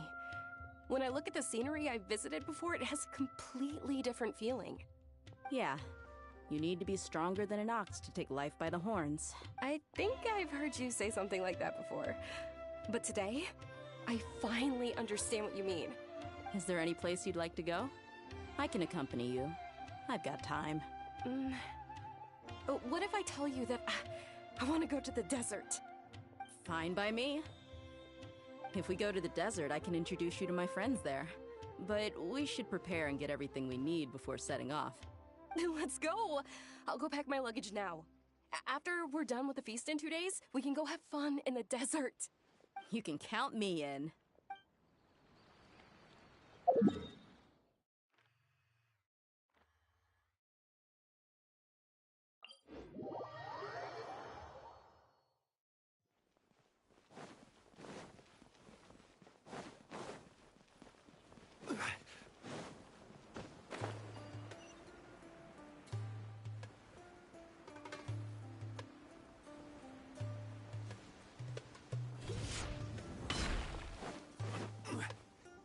It's been a while since we last visited Aru village. Ah, there's Sino! What brings you here? We recovered well, and Tanari agreed to let us leave, so now we're out and about again. It seems Gandharvaville's medical treatment is still as good as ever. And Tanari is recovering well, too. That's good to hear. Yeah, you're the one who brought us to him when we lost consciousness, right? You're welcome. Tainari has excellent medical skills, and Kale is quite attentive. It was the best place for you. But why are you just standing here like a dead tree? I'm meeting some people. Oh, you mean Candace? I've already talked with Candace and the village chief. They're still at the usual place. You can go there if you'd like to see them. But you know one of the people I'm meeting as well. Oh, by King Deshret's blessing, my friend suddenly appears in the desert. Don't tell me you've run into trouble and need us to help now. Roman! And... huh? Sataria? Oh, you know me? Oh, well, you're pretty famous in the academia. Don't worry, these are our friends. No need to be so guarded. I see. I'm doing well. Many good things have happened recently. Same here. Really, I feel that my whole life has started to shine after suddenly finding a new direction. Oh, tell us everything. Yeah, you go ahead. Alright, well, I suppose I should start by saying I've decided to leave the academia. What? It's not that I've given up on being a scholar. Instead, you could say I've found a new identity. I will no longer pursue research like a typical scholar, but I have not completely given up on my relationship to knowledge either. I can see what you're saying now. What do you mean? I plan to leave the academia and return to teach here in the desert. Wow, so you want to become a teacher? Sataria will return to support education here and teach people from the desert. She can't teach everyone on her own, but there are many of us Eremites all over Sumeru. She came to discuss a collaboration with me and hoped that I could bring her ideas to the Eremites. Yes, it's my hope that the Eremites can help me select a group of smart people with the best aptitude for teaching. I'll teach them, and after they've finished learning from me, they can go educate more people. That is the true meaning of education and the spreading of knowledge. The people of King Deshret suffer from sandstorms, exile, and ignorance. Miss Ataria is more than welcome to come teach here. Her arrival is like a star shining in the desert night. The stars have always guided caravans, thieves, soldiers, and travelers who get lost in the night. They lead those in the dark out of trouble and back to safety. Oh, please. Where's all of this coming from? I'm starting to feel a little embarrassed. You deserve these compliments. Mercenaries are accustomed to danger and don't fear death, which is why we recognize extraordinary actions that common people would easily overlook. Sataria's idea will bring much good to many people. At first, I feared it was destined to fail. Everyone knows that the academia doesn't allow scholars to teach in the desert without permission. As you know, all knowledge is under their surveillance and control, and very few desert dwellers are as lucky as me. But what I heard at that time has been haunting my heart, as if there were lightning bolts constantly bombarding my soul. Sataria, you tread a treacherous path, and the longer you ignore it, the tighter the academia's grasp on you will become. Sataria, why haven't you gone home? Never forget that the desert that belongs to you lies elsewhere. Miss. These words sparked something in me, and I knew that I had to bring something back to my people after going home. I gathered up the courage to approach the Grand Sage, only to find that he was no longer at the academia. Lord Sino told me that Azar didn't belong there anymore. Azar has received much-needed punishment. Though, if you ask me, it may have been too light. You probably have already heard. Lord Sino helped me obtain permission to leave the academia for the desert, and accompanied me here to discuss collaboration with members of the Eremites. My plan was able to go smoothly thanks to him and Rahman. You're all doing so much for the desert. Aside from that, I also have some other business to discuss with Sino. Lesser Lord Kusanali has allocated many resources to support and develop the desert. I've done some business for her, and part of it required the assistance of the Eremites. I applied for a few batches of educational materials from the academia, and sent them to several groups in the desert, as instructed by Lesser Lord Kusanali. That's exactly what the people here need. Physical books and other related items. If it weren't for Sino and Lesser Lord Kusanali, I'm afraid we'd never be able to get our hands on them. Apart from this, the academia is also recruiting scholars that are willing to teach in the desert. I'll let you and Sataria know as soon as I have any more news. We must be persistent about this, and maintain these resources to ensure long-term effectiveness. This is the first time in hundreds of years we've had a glimmer of hope. I think this may be the turning point for the desert. Remember these words. Here lies our faithful priest, Kasala. His wisdom is a miracle among the people, deserving of high praise and admiration. I hope people with wisdom like that priest will rise again among the desert dwellers. Then we'll once again see the wisdom and glory that once shook the world. Enough about us. Are you here to discuss some business too? No, not at all.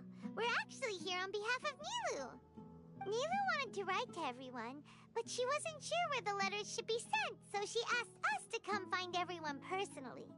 A celebration feast will be held in 2 days at the Grand Bazaar. She hopes that all of you will be able to attend. At the feast, we'll also be celebrating Sino's reinstatement as General Mahamatra. Although, judging from your appearance, it seems you've already been reinstated. Paimon thought you would only start working for the Academia after the feast. Celebration? Feast? It's the first I've heard of it. Tighnari was right. He really didn't know. This feast is for you, Sino. Sounds to me like you'll have to be there. It's rare to see that kind of expression from Lord Sino. You must not like feasts very much. No, not really. But I'll go. Well, I still have a lot to handle here. Besides, I need to look after Miss Sataria in the desert, so I'll have to pass. I'm afraid I won't be able to join you. Although, if you'd be so kind, please give a message to Miss Nilu for me. The message is, I'm sorry for how I treated you before, but now I understand the beauty of your dance. It's like a light shining in the sky. You and the art you symbolize are not only beautiful, but also lively and powerful, so much so that it was prohibited. Please keep dancing, and someday, I'll be able to appreciate your art in person. Okay, we've got all that down. Our job here is complete as well. Oh, Sino, remember, party's in 2 days. Make sure you're there. Got it.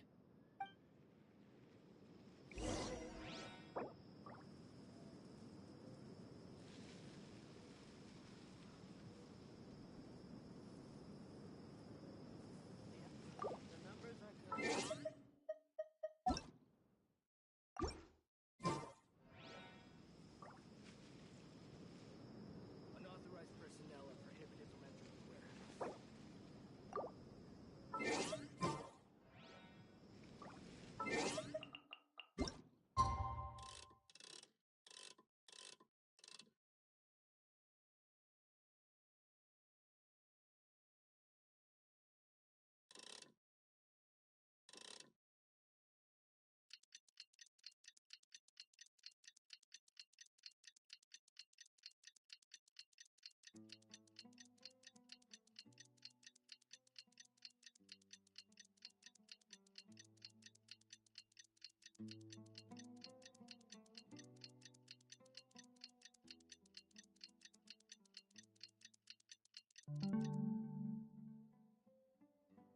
Boats are made for... Today's the big day! Let's go to the Grand Bazaar and see...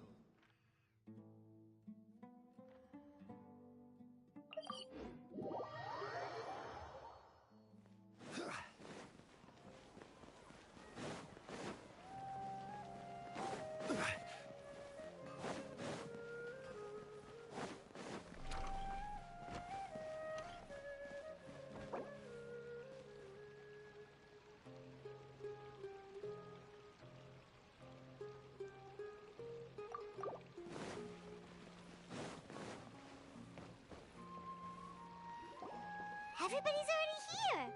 Looks like we're the last ones to arrive. I'm here. Ah, there you are. Well, look who finally decided to show up. You look like you came here immediately after finishing up some work. But we're not late, are we? It's just that everyone else arrived ahead of time. I propose that the last one who arrived be put in charge of today's speeches. Nah, there won't be any speeches today. Oh, really? Well, even better. Come join us over here. Let's share some great food and drinks, and chat about all sorts of fun things. Everything looks quite good. Wow! Paimon can't wait! Traveler, just look at all the delicious food here!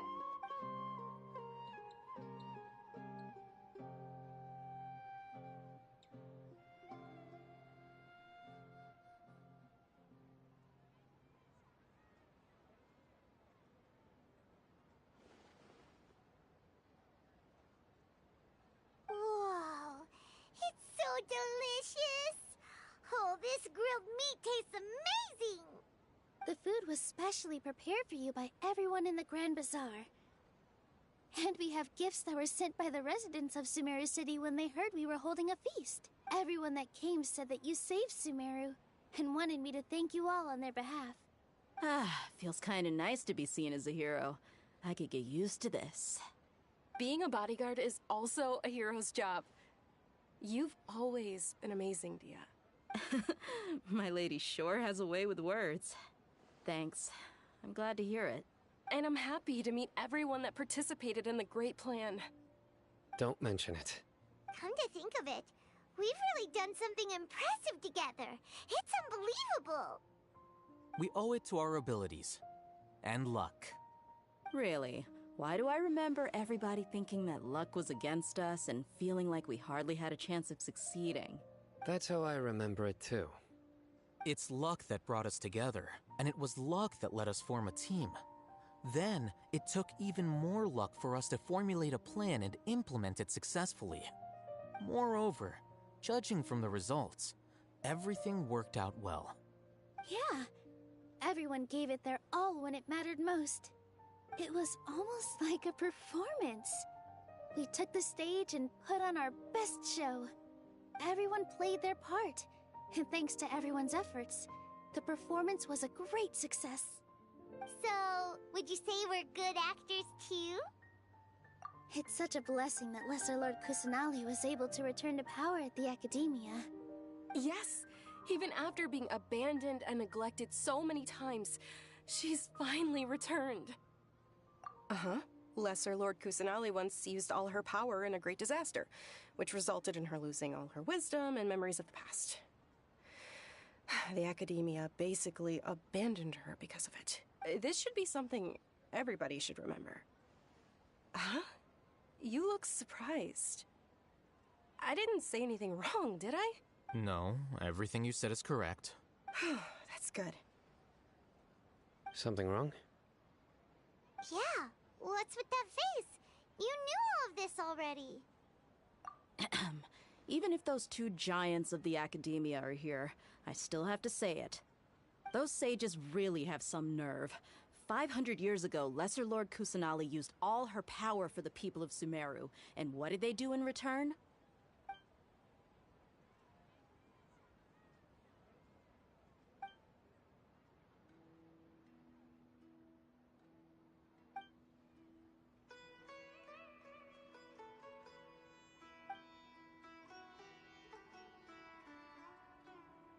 If you bite the hand that feeds you, don't act surprised when it turns into a knuckle sandwich, right, Sino? Perhaps I shouldn't say this, but their treatment of Lesser Lord Kusanali calls for a more severe punishment. You could simply tell Lesser Lord Kusanali that you wish to have Azar and his accomplices severely punished. I respect our deity's decision, and won't interfere in any way. While we're on this topic, why didn't you accept the Academia's invitation to become the Grand Sage? Are you trying to say that I'm fit to be a sage? Not at all.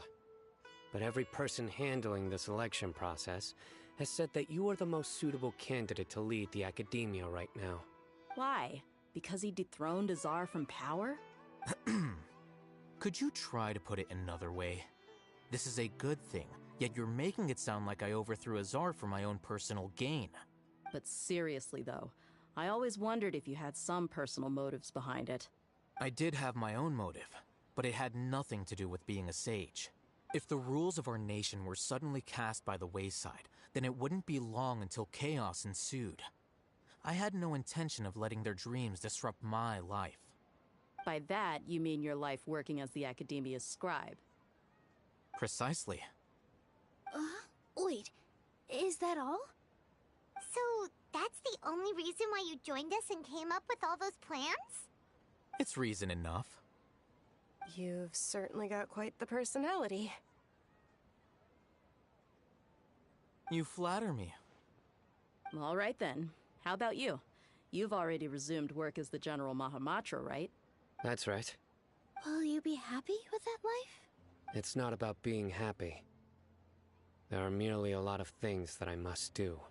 Even so, keep your spirits up and try to be happy, okay? And try to smile more every day. just like I'm doing now. Thank you. I'll keep that in mind.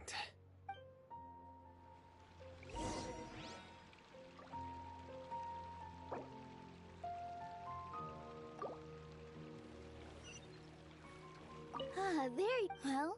How is it? Are you enjoying the feast today? If there's anything you're unhappy with, just let me know. I'll be... That's good. It's the first time I've ever invited so many exceptional people to one place. I was a little nervous myself. You see, every guest here is quite extraordinary. It's unbelievable that we've got everyone together here. Almost like a fairy tale. Make sure you live it up tonight. I'll be happy as long as you're enjoying yourselves. I'm honored to have her think of me this way. If I have a chance in the future, I would really like to invite her to one of my performances. I can't explain why, but I just feel elated right now. Thank you.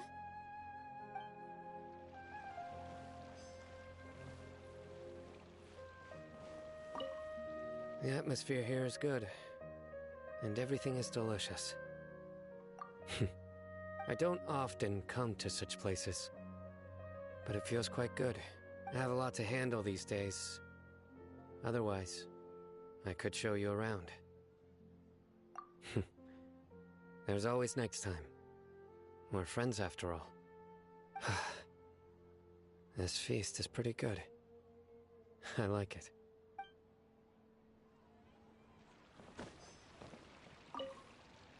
I seldom participate in such lively gatherings, but the atmosphere here is quite good. No. This gathering today has a unique meaning. The Grand Bazaar is lively because the people here feel happiness from the bottom of their hearts, unlike the farces at the Academia. That happiness is an emotion that'll be forever alien to those bookworms who have driven themselves insane by studying. I seem to have taken both keys when I left the house. Oh well.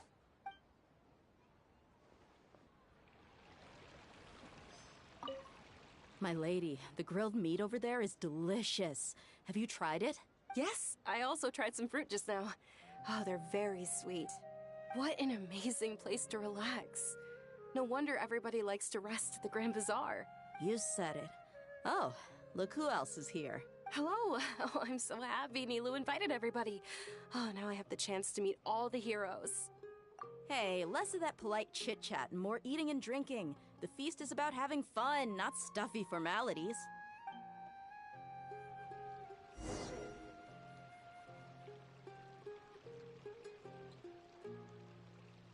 Hey, what's wrong? Your head is starting to droop.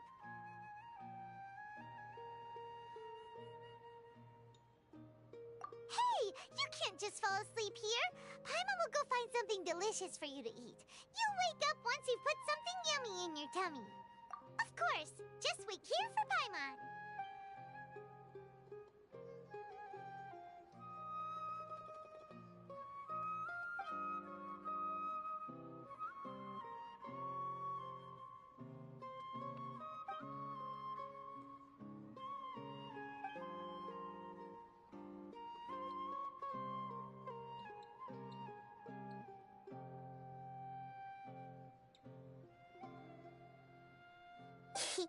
It's me.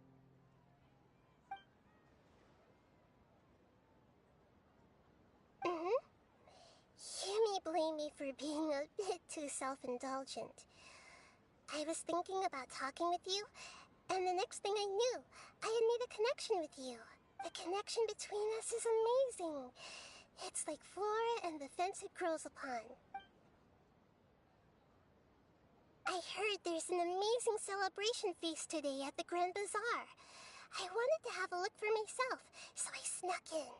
Lately, I've been so busy dealing with all the fallout from recent events, so I really haven't had any free time. Although you've already helped me with a lot, there's still one more thing I hope you can help me with. Please say thank you to everyone for me.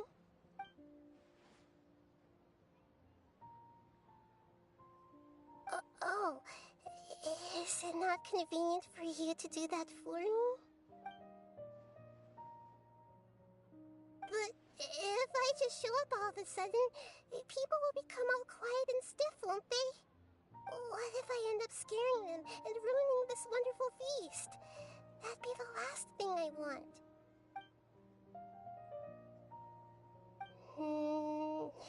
Let me think about it. Okay. Yes, I have.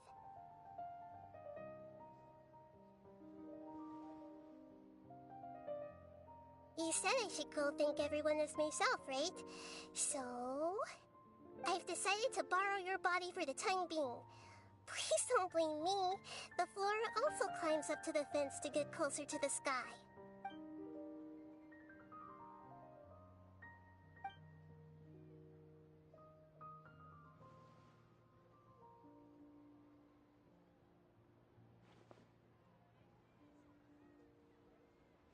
Everyone! Are you awake now? Paimon was just about to bring you the food. It's me. Huh? That voice. Nahida? Hold up. What's going on? I didn't expect to have a conversation with the consciousness of Lesser Lord Kusanali in the Grand Bazaar. Interesting. Is this also a part of the feast? No, of course not. Are you Lesser Lord Kusanali? Oh, Nilu. You know who I am? Yes, I already know every one of you. Nilu, Alhaitham, Sino, Dia, Paimon, and Dunyarzad. Lesser Lord Kusanali?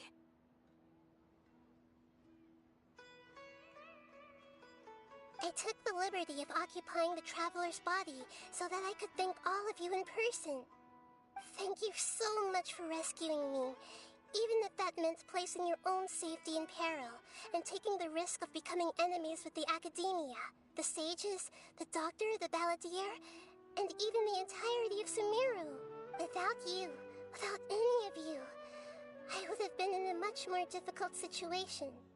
Had you not helped me to resolve the crisis, not only I, but Sumeru and even the entirety of Tevat would have suffered great misfortune. People refer to you as the heroes who managed to rescue a god. I'm quite fond of this name. It not only explains your identities, but also bears witness to your relationship with me. Please, allow me to present to you my most sincere gratitude.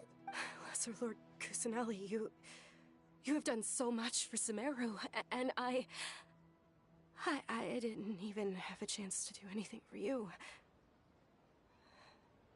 You don't have to do this. Dunyarzad, the suffering you endured during your illness is also proof of you being with me and praying for me. Thank you. You don't need to be so ceremonious.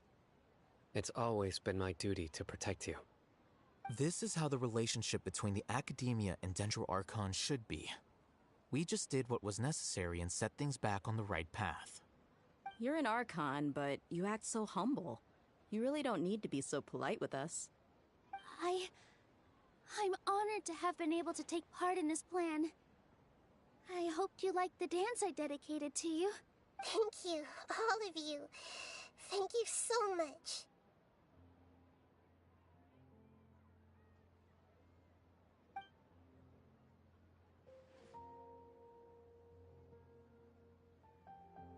Yeah.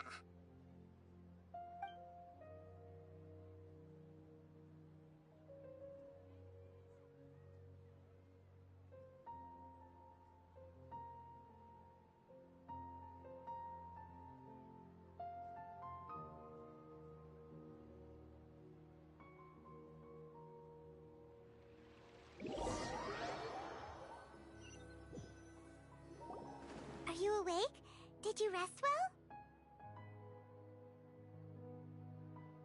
After Nahida left, you ate a lot of food. You've become a glutton. That just means you still have a lot to learn from Master Paimon, the Sage of Gluttony. All right, since you're awake now, should we go and have a chat with Nahida? She should be in the academia right about now. If you have any questions, now's your chance to ask.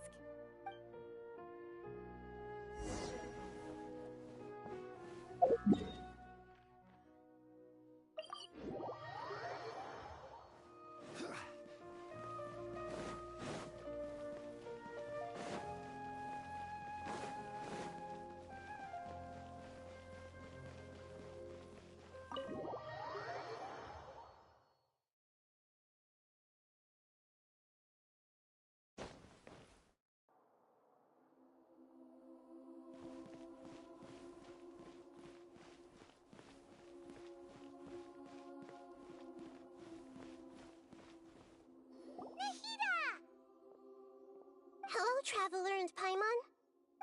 What a fantastic night. I'm still immersed in all the happiness and joy, like a candle floating on water. So are we, and that's why we're here to talk with you. Is there anything you want to know?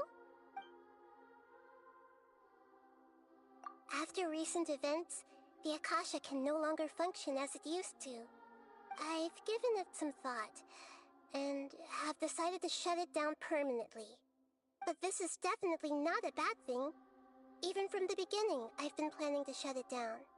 The Akasha's centralized administration of knowledge has always restrained people's curiosity and curtailed the number of paths available to them. I don't think this is good for Sumeru. Although people may initially feel a little uncomfortable with the loss of the Akasha, they will soon understand that this life is more suitable for them. And as for the future of Sumeru, I'm preparing to regain control of the academia. The former sages have received their punishment, but the new sages have yet to be selected. I will oversee the process personally. I hope that the new 6 great sages will be more focused on academics. Sumeru needs such leaders more than ever. The other big issue is the people of King Deshret. All the residents of the desert, in fact. They have been mistreated for far too long. I've already taken some measures to address this. It will take some time to rebuild everything, but no matter if it's culture, friendship, or trust, we will rebuild it.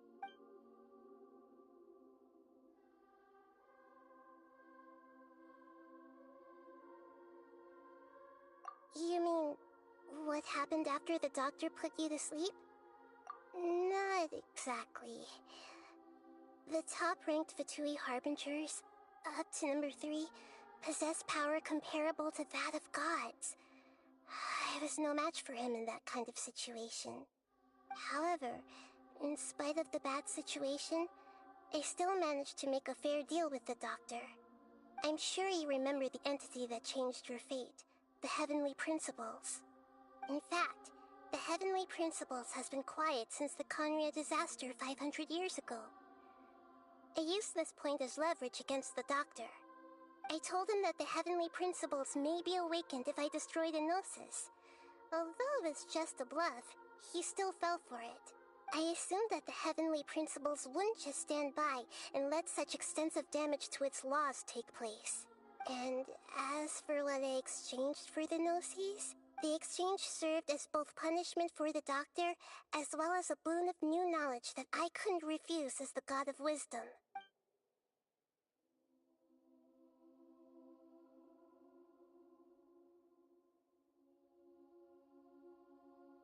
He's still in a coma.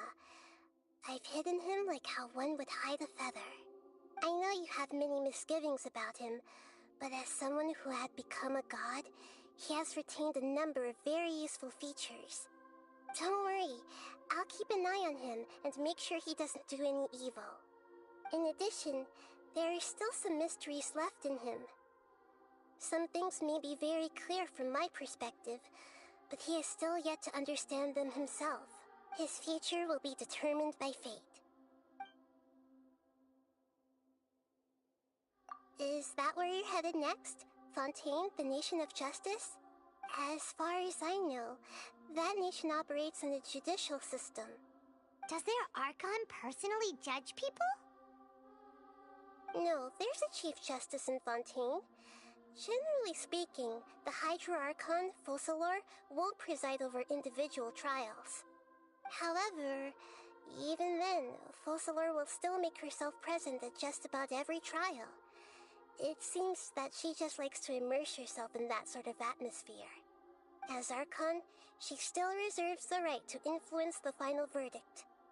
Anyway, let's just say she's got, a very unique personality.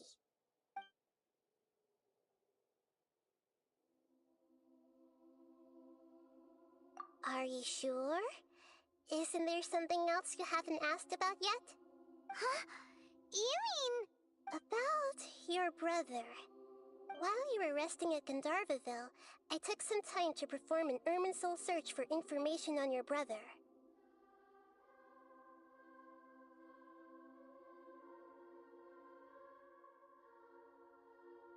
Yeah! Isn't Irminsul a repository for all the information and memories of Teyvat? So there shouldn't be anything on her or her brother. This is true in your case. Irminsul indeed does not have any information on you. However, there must be something different about your brother. Because, as it turns out, the world has recorded information on him after all. What? There's only one possible explanation. He belongs to this world.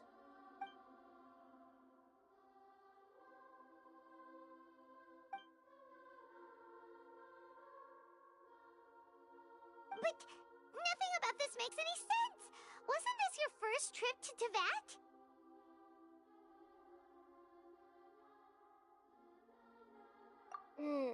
According to the records I was able to access, your sibling suddenly appeared in Conria.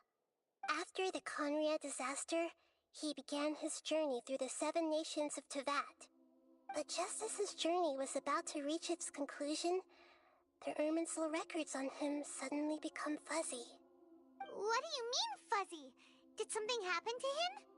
All I know for sure is that somebody, for reasons only they can know, is deliberately obfuscating his fate. And whoever it is, if they can do that, who knows what else they're capable of.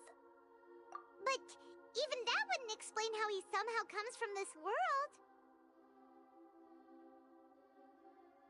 Something else I noticed was that according to these records, the Fatui have not classified your sibling as one of the Descenders. What's a Descender? Paimon's never heard of it. Look, I'm sure you must be curious about the information I received from the Fatui in return for my gnosis, right? A very important part of the intel was about this world's Descenders. External beings, ones that don't belong to this world. Traveler, you are Teyvat's 4th Descender. Huh? So the Fatui count 3 other Descenders before the Traveler, and her brother isn't even one of them? That's right. My current hypothesis is that the first Descender was likely what we now call the Heavenly Principles. As for the other Descenders, I still need to verify their existence. It could take me some time. Paimon's head's about to burst from all this crazy new information. And yet, even knowing all this, I'm sure you must still have a lot of unanswered questions. I must say, I truly regret that I can't help you more as the God of Wisdom. There are many questions in my heart as well. I will need some time to go through each one of them. And soon, you'll also begin your journey anew and depart from Sumeru. I'm very interested in your future. It's a journey that can't be observed or recorded by this world. If fate is the ultimate knowledge, then your future will be the ultimate fate. Paimon's sure glad we got to meet you, Nahida. The pleasure is all mine. I can't thank you enough. Alright, that's enough talk for today. If you ever miss me, just close your eyes, and maybe I'll appear in your dreams.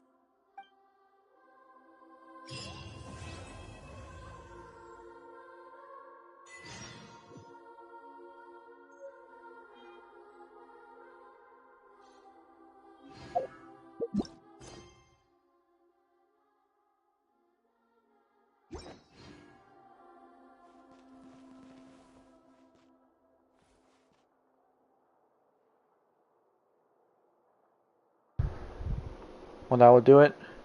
This is the final and last quest of the Sumeru 3.2. Hope you guys enjoyed, and I will see you guys next time. See ya.